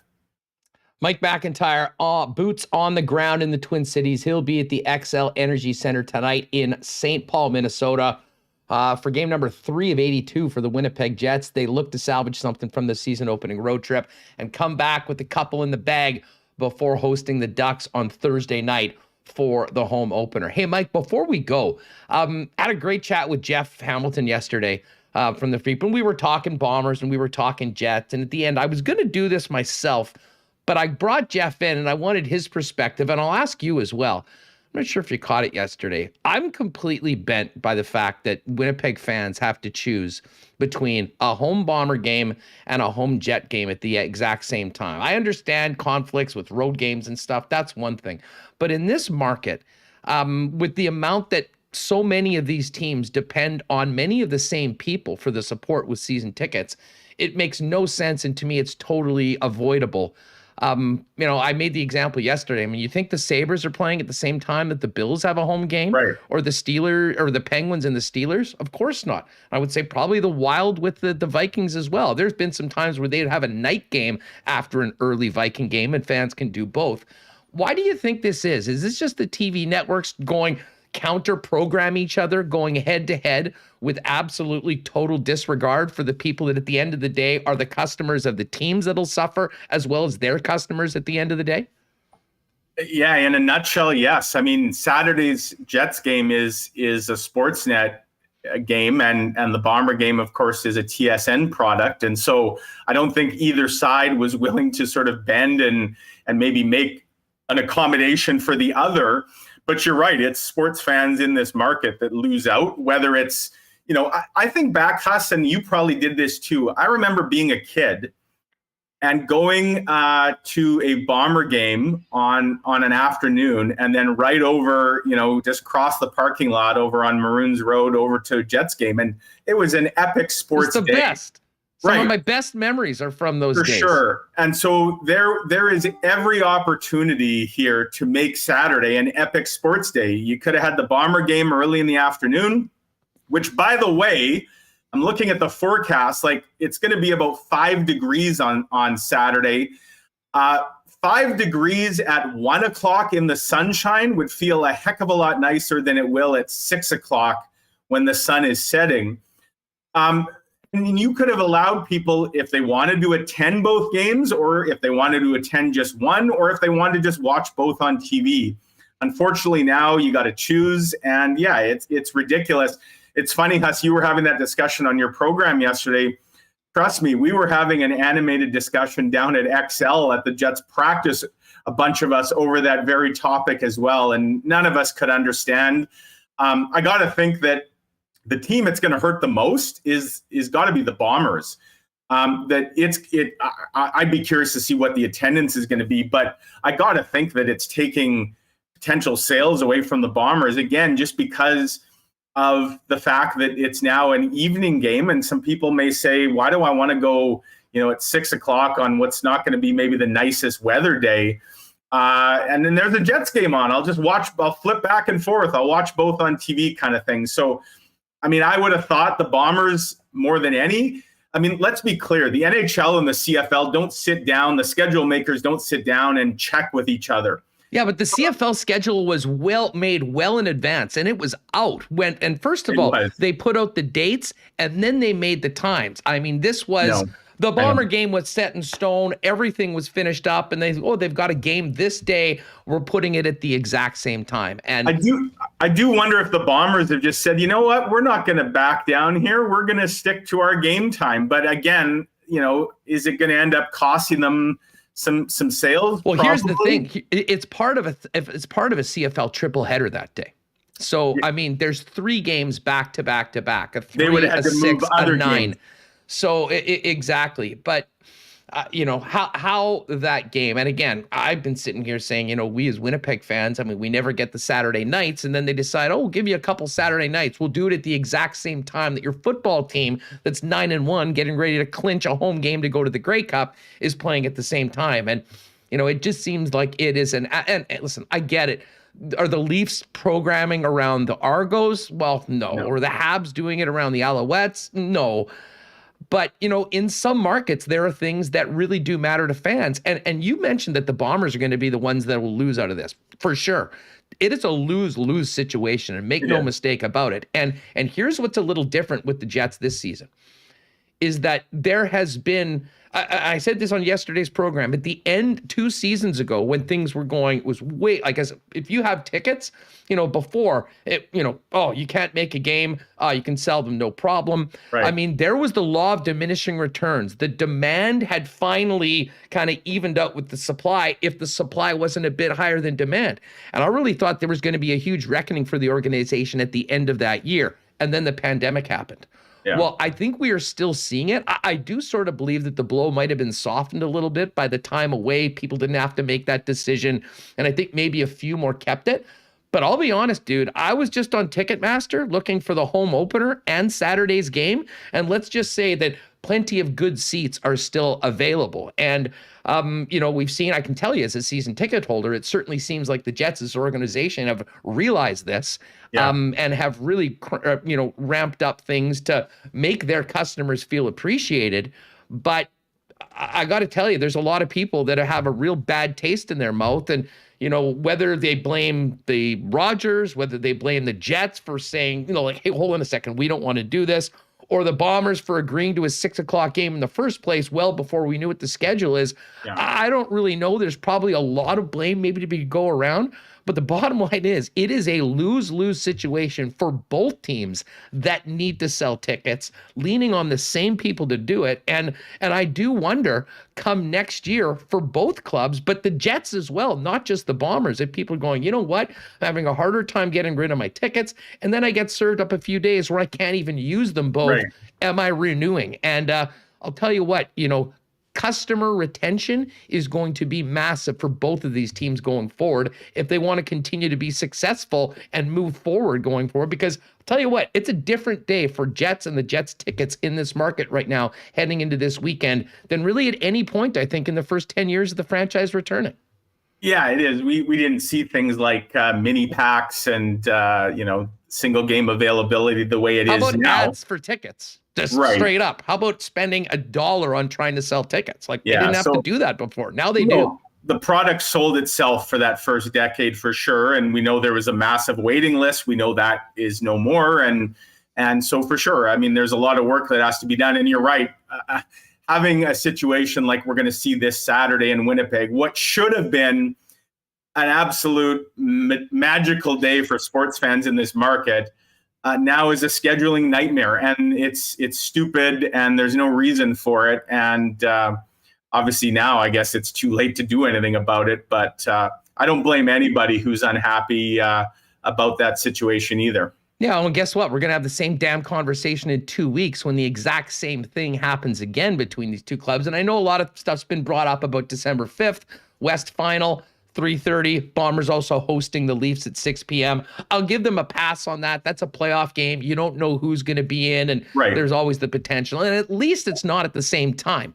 I mean, at least you got 2.5 hours, and you might, if you want to do both or you have tickets to both, you might be a little bit late for the hockey game, or you leave the football game early, depending on what's going on. But I mean, it's just distasteful, and it's frankly insulting to Winnipeg sports fans to have both of the two main franchises going head to head. If there's 4 million people here and there's enough to fill both buildings, I mean, it still sucks, but it's not as big of a deal.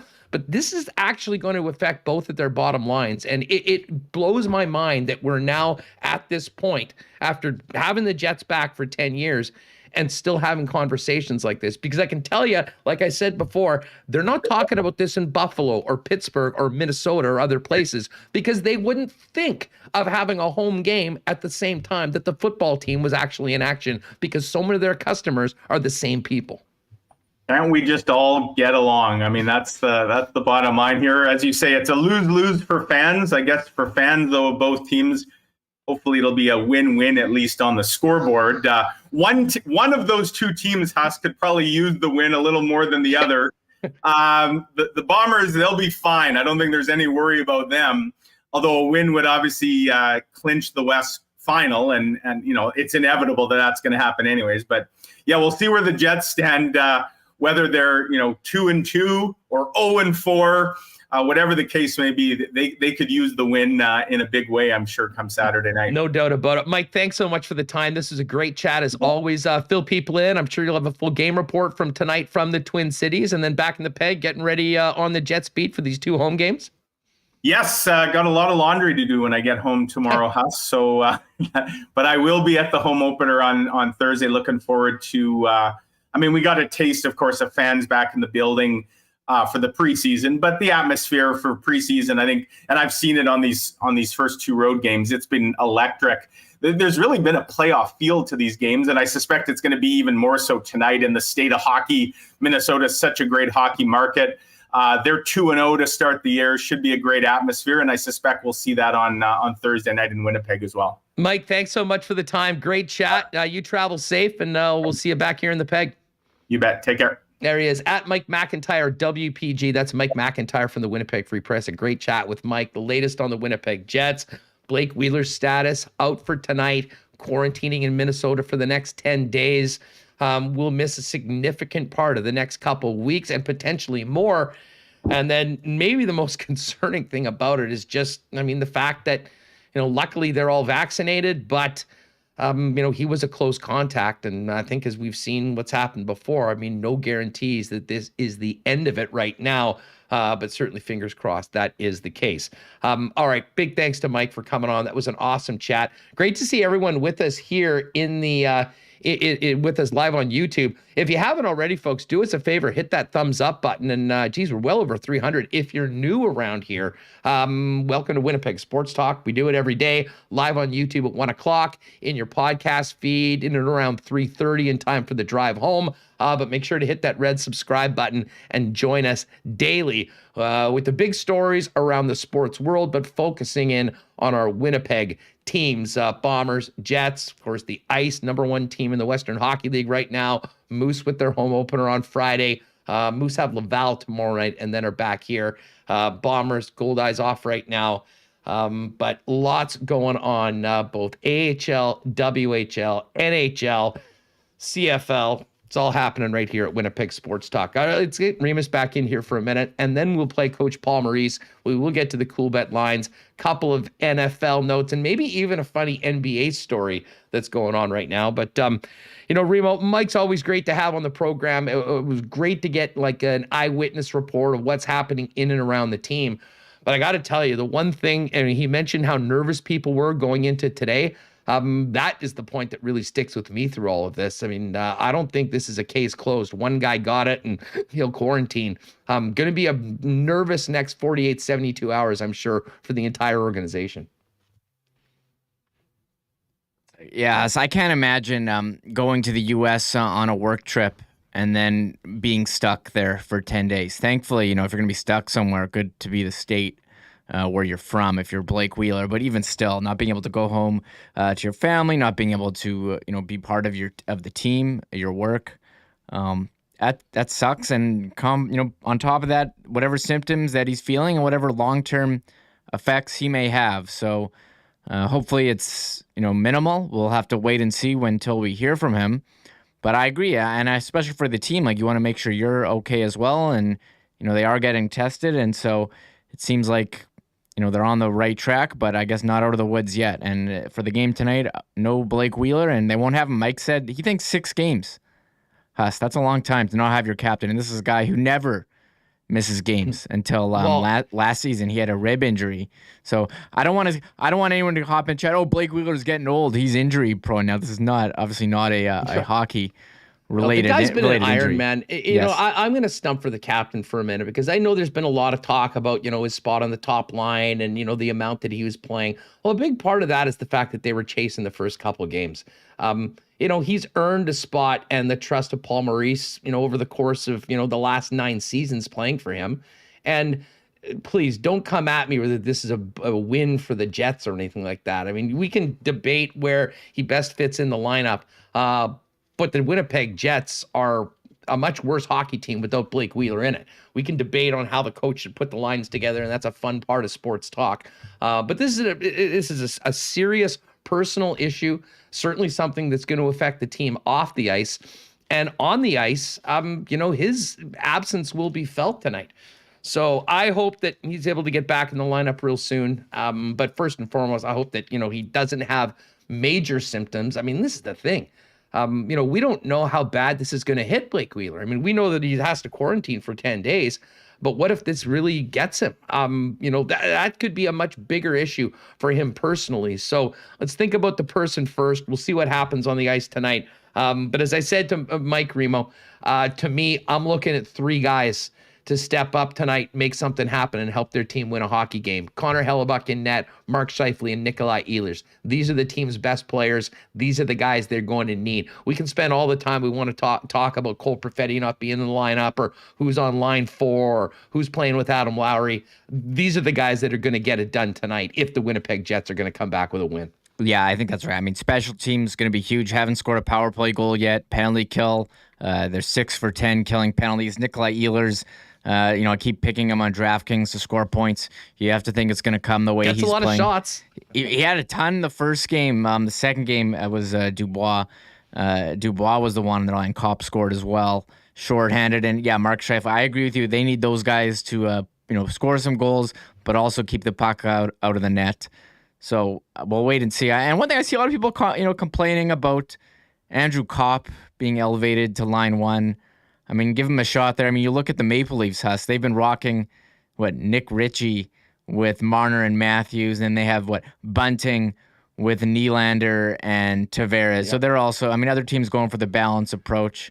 People were freaking out about for a while about, Chris Kunitz with Crosby. I mean, I think, you have your 2 elite guys. New. Yeah, you have your 2 elite guys, and you have your defensively responsible 2-way player with Copp, with Scheifele and Connor. So, and look, if it doesn't work, the line blender will come out. Maybe they do give Ehlers a shot there, or maybe Ehlers and Dubois with Stastny.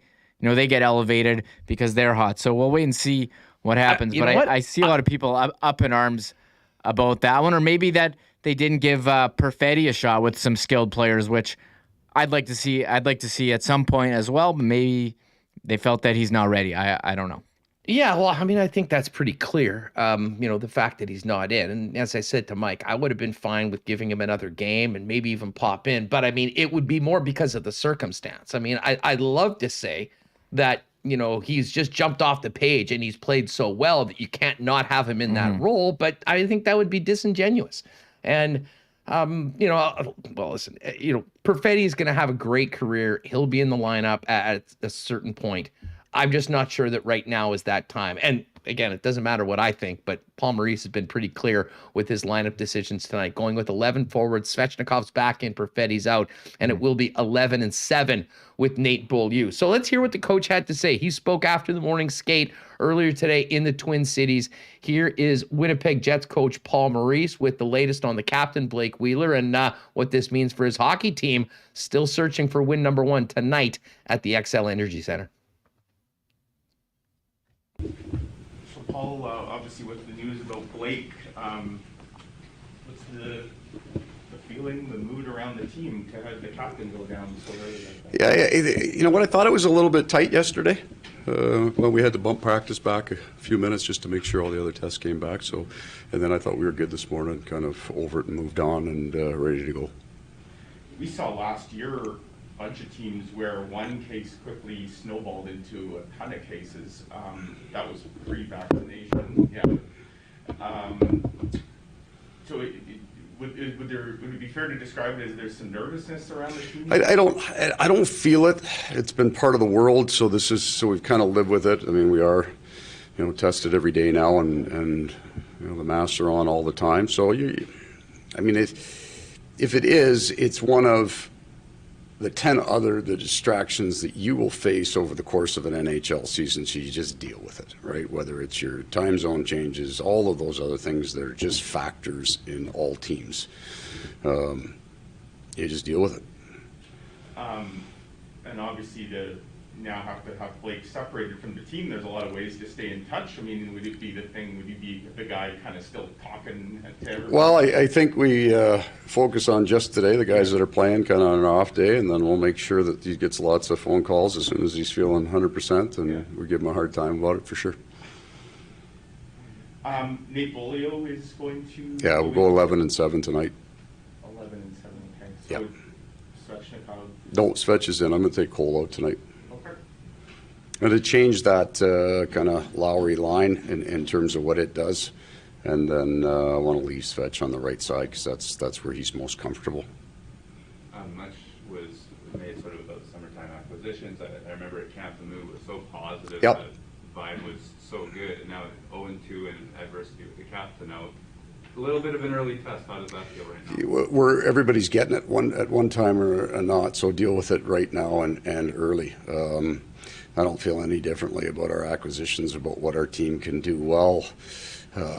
There's about 3 or 4 parts of our game that are really, really good, and they're better than they were last year, and markedly so. So there's confidence in that, and then there's the, kind of what we're doing with the puck from the tops of the circles out, and our offensive game we don't love a whole lot. So special teams clean those 2 things up, get those tightened up, and then our 5-on-5 game I think is going to grow pretty quickly. So the message obviously is the same no matter who is in and who's out of the lineup, but I guess. Well, the message changes because there's things in your game that have to get better, right? So we're not walking in and say, hey, these 3 things were good 2 games, let's just do those and everything's fine. There's a place that we got to get after here, and get our pace up and get some of that grind going. It wasn't in those 2 games; they weren't that kind of game. But I think tonight, as we're back at the first real Central Division game we've had in a couple of years, feels like, and I think this is going to be a banger and a grinder, and it's exactly what we need to do to get back into our game.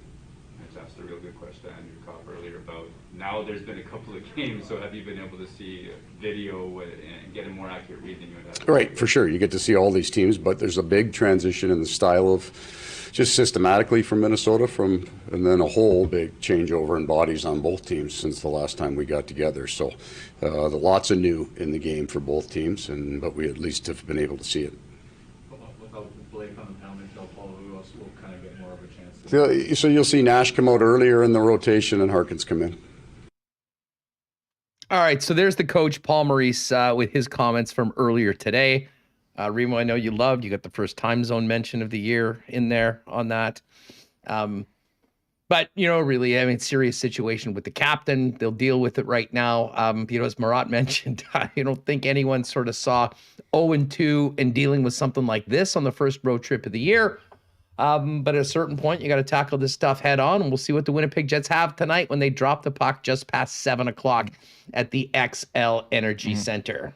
Yeah, the last 2 games for the Jets, real tough ones. They're in the West time zone. They're now having their first real Central Division game. Body clock's more used to it. So I know the Jets are an underdog, but playing in Central, I think you have a better their percentage chance of winning on the models definitely goes up playing in this time zone than the West. For sure. Is that true? We'll have fun with I saw that. I am pumped to see the first divisional game, though, and just to see the Wild again. We talked a lot about them last year as this team that did not really resemble the old boring Wild team of the past.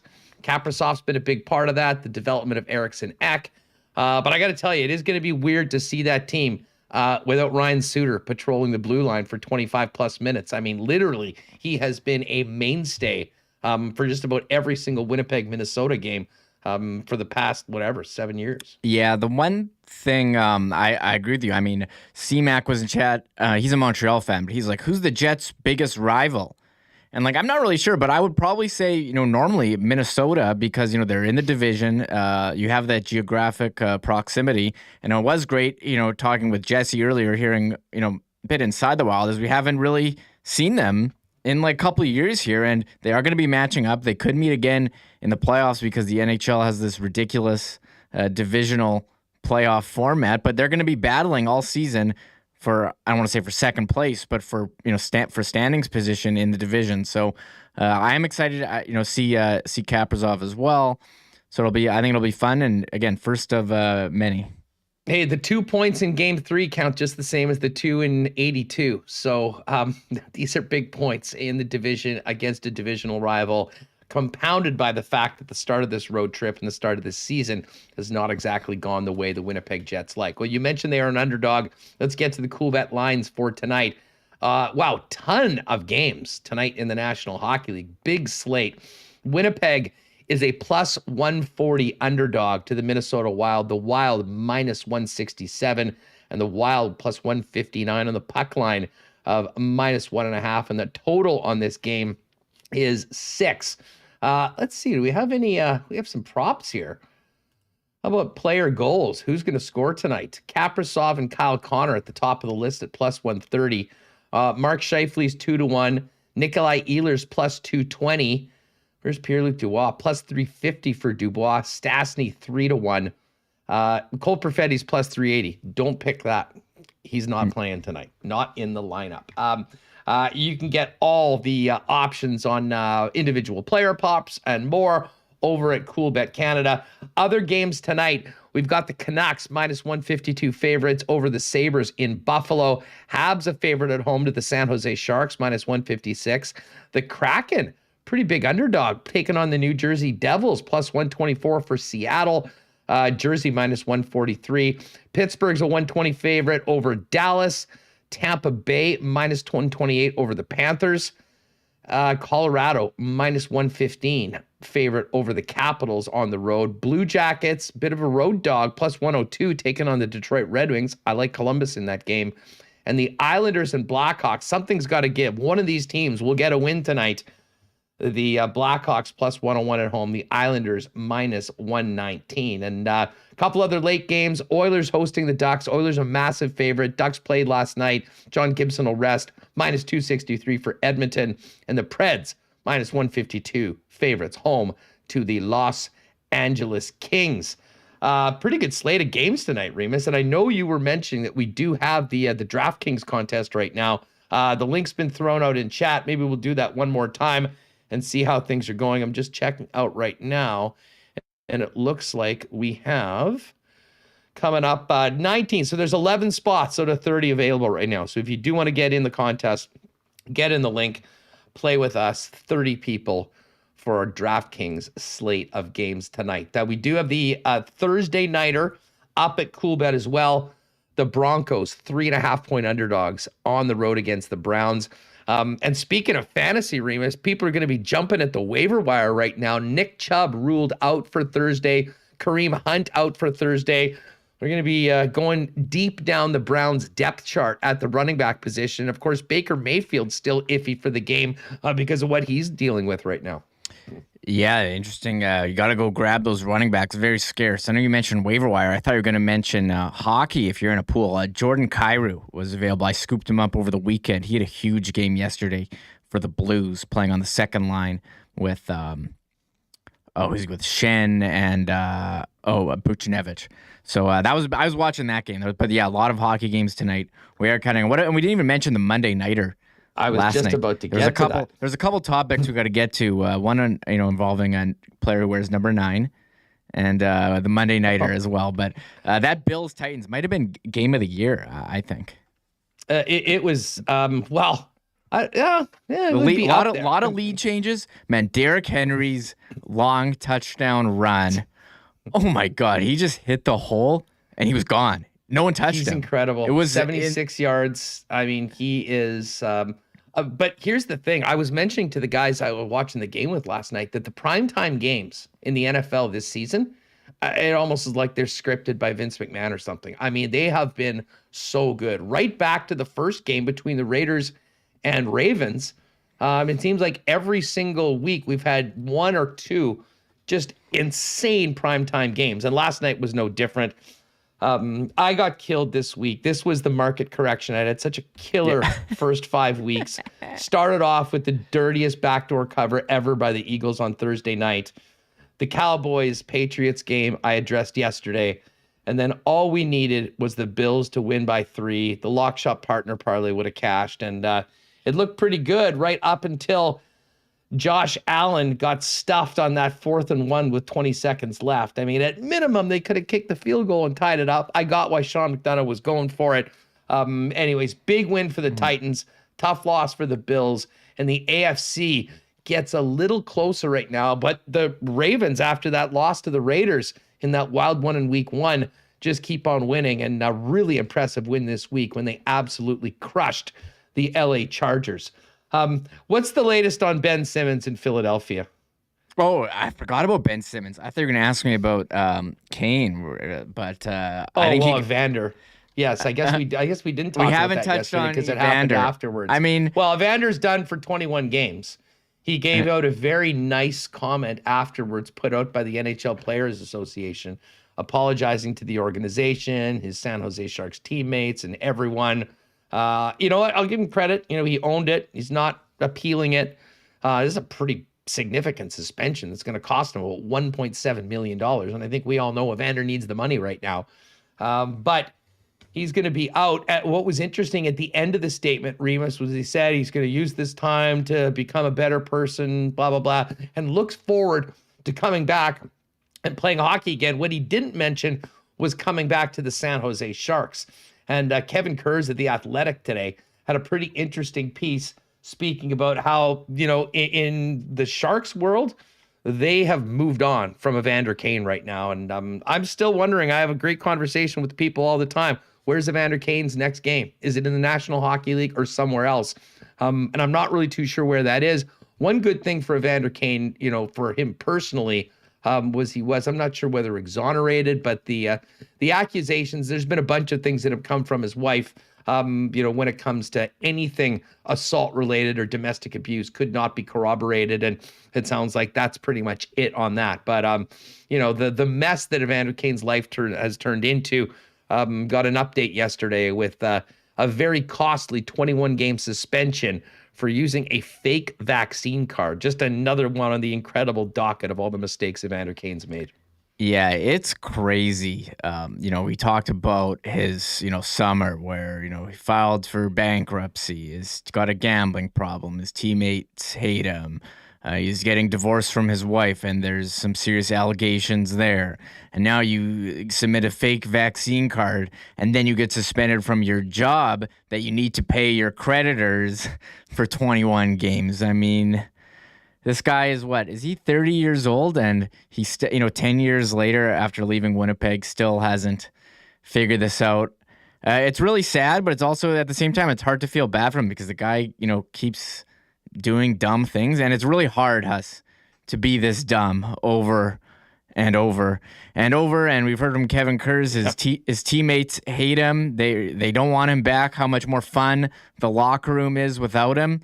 So I don't know, you know, I'm sure the Sharks are looking at ways to get out of that contract. And I was reading Kevin Kurz in The Athletic. He's like, well, one of the biggest mistakes the GM Doug Wilson made was signing Kane and letting Joe Pavelski go, who's been great for Dallas. So that didn't do a lot for the team culture of the San Jose Sharks from all accounts. It's really hard to be this stupid over and over this period of time. And, you know, we posted he played here a long time ago, and, you know, he made comments about the people of Winnipeg, but it was clearly a him problem, not a Winnipeg problem, although there may be issues. But I mean, this guy's over and over every again. Team the guy's every team. Yeah, like I don't want to pour it on because the guy's in a terrible situation and he's now ruining the results of some terrible decisions in the way that he's conducted himself. But I mean, look around the league. Every team that has touched Evander Kane washed his hands of him and wants nothing to do with it. And if you don't think the rest of the league's taking notice of that, I'm here to tell you that they will. Will there be one team? It only takes one to give him a chance. Crazy thing about this, the guy played his ass off last year and had an amazing season on the ice. But there's just so much more that comes with Evander Kane that's been so problematic. That's why he finds himself in the situation that he's in right now. Remo, we've got some breaking news here. Northside YEG is just tweeting out, nobody here's trolling. I'm sitting at a Tim Hortons in downtown Edmonton, and I overhear guys at the table next to me saying changes are coming to the Winnipeg Jets. Wow. I saw changes. That. Yeah, you heard it live here. From Tim Hortons in Edmonton. Love you, Northside YEG. Yeah, but, we do appreciate Northside. Can that be #confirmed?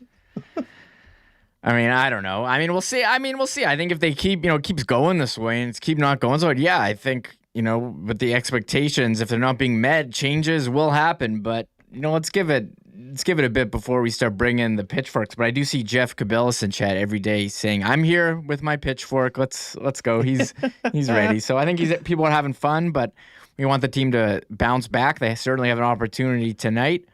But I mean, 0-2. I mean, another team with Stanley Cup aspirations, the Islanders, are 0-2 as well. So look, 2 games. There's 80 more left. let's pump the brakes a little, and then let's see, give it 8 games, and then we can get mad, right? Yeah. Well, no, I don't think it'll take 8 games. I think let's just hope we're talking about a win tomorrow. It'll be a little bit more of a fun, upbeat chat section on Winnipeg Sports Talk tomorrow. Hey, we spent some time at the beginning of the show talking about the big football story today. Sergio Castillo is a Winnipeg Blue Bomber acquired for a conditional 4th-round pick for the BC Lions. Castillo was last in the CFL in 2019 for BC, admittedly kicking in a dome, but kicked at like 92%, 41 of 45. Spent some time in the National Football League. Should be a great addition to the kicking game that has really been spotty, unsettled, really from game number 1 of the season. A couple other notes from practice today. No Andrew Harris, no Jamarcus Hardrick, and Nick Dembski is also taking some time off. Bombers, of course, back in action Saturday night, 6 p.m. against the British Columbia Lions. We do have to hit this Ben Simmons story. Suspended. Did James Harden start a thing where you want out, you just show up and are just such a dick to everyone around you that you finally force your team into getting rid of you? Because it seems like Ben Simmons is on that plan right now. Finally showed up, was at practice yesterday in sweats with his phone in his pocket.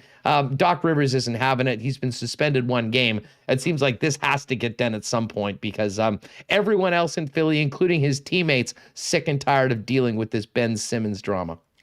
Yeah, Shams Charania of The Athletic reporting that Doc Rivers asked Simmons to join a defensive drill today, and he refused.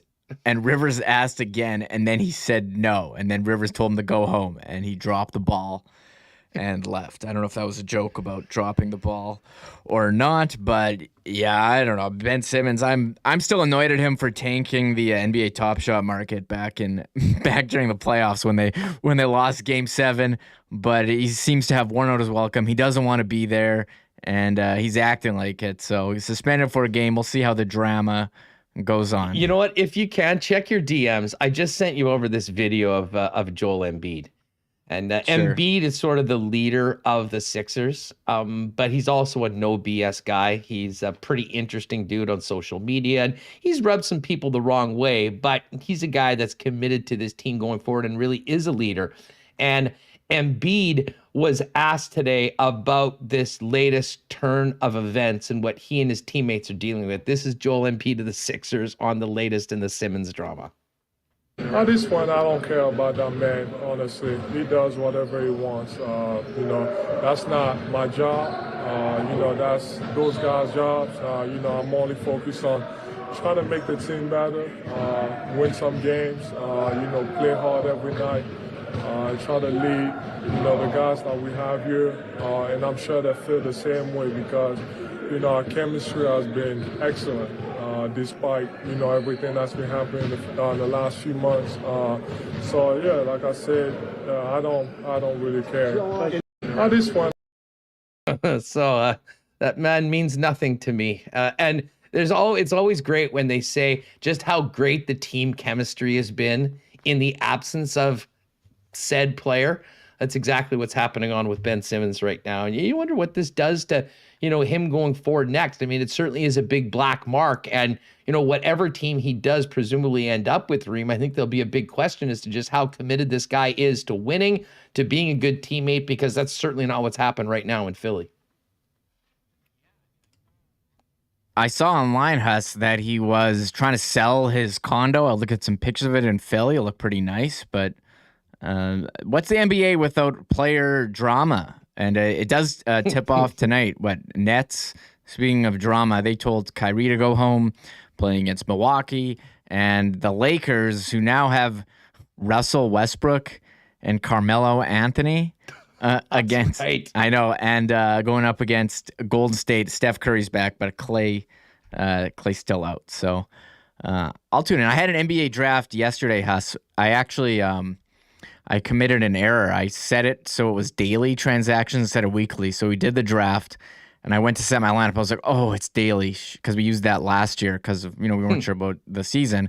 I had to reset the draft and input it all in manually. It only took about 20 minutes, but it was it was tough. I was up late doing that, which is probably why there were so many errors here with audio. I'll show. Shout out to everyone in chat for calling me out. I forgot to have some stuff muted, or some stuff was muted when it shouldn't have been. It was a disaster. I didn't have the right coffee. I'm blaming it on that and a number of factors. So I will be back. I will be ready tomorrow. Not to make it about me. You're not going to use the old time-honored parent excuse. Oh, I've got a sick toddler. I've got a sick child. It's really really affecting a lot of things that I've got going on right now. He's turned the corner, but nice. It was at least you're not blaming your performance on your child. That's good. That's good of you. I mean, it was hard this weekend, so he's doing better though. But hey, just a quick note on NBA starting up. The Nets, even without Kyrie Irving, still the favorite to win the title, plus 250. Lakers 4-1, Bucks 8-1,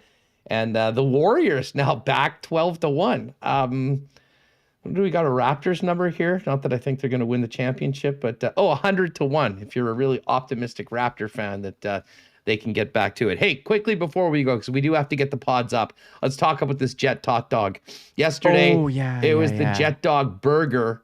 And, I saw a number of reports on that from the media that were at the event. But we're getting more information on the Jet Tot Dog, Remis. And this one, I'm incredibly intrigued about this. And I don't know if it's ever going to even come close to challenging the Jumbo Jet Dog, which is, for my opinion, one of the most elite concession items anywhere. But this Tot Dog looks wild. What is it? It's a potato crust battered hot dog. So essentially there's a dog in there essentially surrounded by tater tots, from what I understand. Cilantro salsa, jalapeno aioli, sour cream, and shredded cheese. That's all nice. But the star of this, in a bun, is a dog inside of tater tots, from what I understand. Shout out to Chris D for putting up the post. Yeah, shout out to Chris D. So I saw the Jet Dog Burger, and I was like, I don't know if I could get my mouth around this. I'm going to the game Thursday. I will get the hot dog. I'll try it. I'll give a review Friday. This I can wrap my mouth around. At first, I thought this was just, tot dog. I thought it was just like tater tots in a bun, like some sort of a vegan hot dog. Yeah, I thought it was a vegan hot dog. But now that you're telling me that the hot dog is battered with potato crust, whatever that means, I don't know. I like the cilantro salsa. I like jalapeno aioli, sour cream shredded cheese. Yeah, exactly. And sour cream and cheddar cheese. This looks great. I would try this. I'll do it. I'll give it a report. Maybe I'll take a review or throw it on the Winnipeg Sports Talk Instagram. Well, we got invited to that. We got invited to that event yesterday, and of course we couldn't do it because we were on the air. But I did say we would make a special visit down to talk to the new chef about what they're going on and maybe put together some content for the YouTube channel and our social channels. So yes, a WST review of the Tot Dog will be forthcoming here on the program. And there was some pretty good shots there. The Michael Capti, yes, the Mexi Fries Hot Dog Deluxe for you Taco Time lovers. Cabillas is going to try that. And Schickster, Tot Wheels, a top 3 food truck in the city. Love food truck takes and just general food takes here on the program. All right. Taco Time's actually pretty good. I'm going to be honest. I like get Taco Time. Old school, man. It's kind of underrated, Taco Time. I hit it on skip every now and then. You'll see the Marion one dropping the free deliv over 20. And sometimes, you know what? Maybe we'll change it up a little bit. Get Taco Time. I haven't been to a mall in probably 10 years, so I haven't seen any of the mall stops, but there is one here in the city. All right, great stuff tonight. Enjoy the game, everybody. We'll see what the Jets look like without their captain, Blake Wheeler. Again, 11 forward, 7 defense. IC and Kenny and Rennie will hit it up on YouTube after the game, and we'll be here talking all about it tomorrow with the Jets returning home without captain Blake Wheeler, getting ready for their first 2 home games of the season. Thursday is the home opener against the Anaheim Ducks. Saturday night, 6 p.m. Yes, same time as the Bombers host BC. The Jets will be hosting the Nashville Predators. Big thanks to Princess Auto, Royal Sports, Manitoba Battery, Culligan Water, Little Brown Jug, Boston Pizza, Not AutoCorp, the Nick and Nicky DQ Group, Canadian Club Whiskey, and of course, our betting partner, Coolbet Canada. Folks, enjoy the game tonight. We'll be back at it tomorrow. On the way out, make sure you hit the subscribe button and give us a thumbs up if you haven't already. We'll see you tomorrow at 1 p.m. live on YouTube and just after 3 in your podcast feed on Winnipeg Sports Talk Daily. Enjoy. Oh, my God. Oh! Shut it down. Let's go home. Thanks for tuning in to Winnipeg Sports Talk Daily. Make sure to subscribe on YouTube and your favorite podcast feed at winnipegsportstalk.com.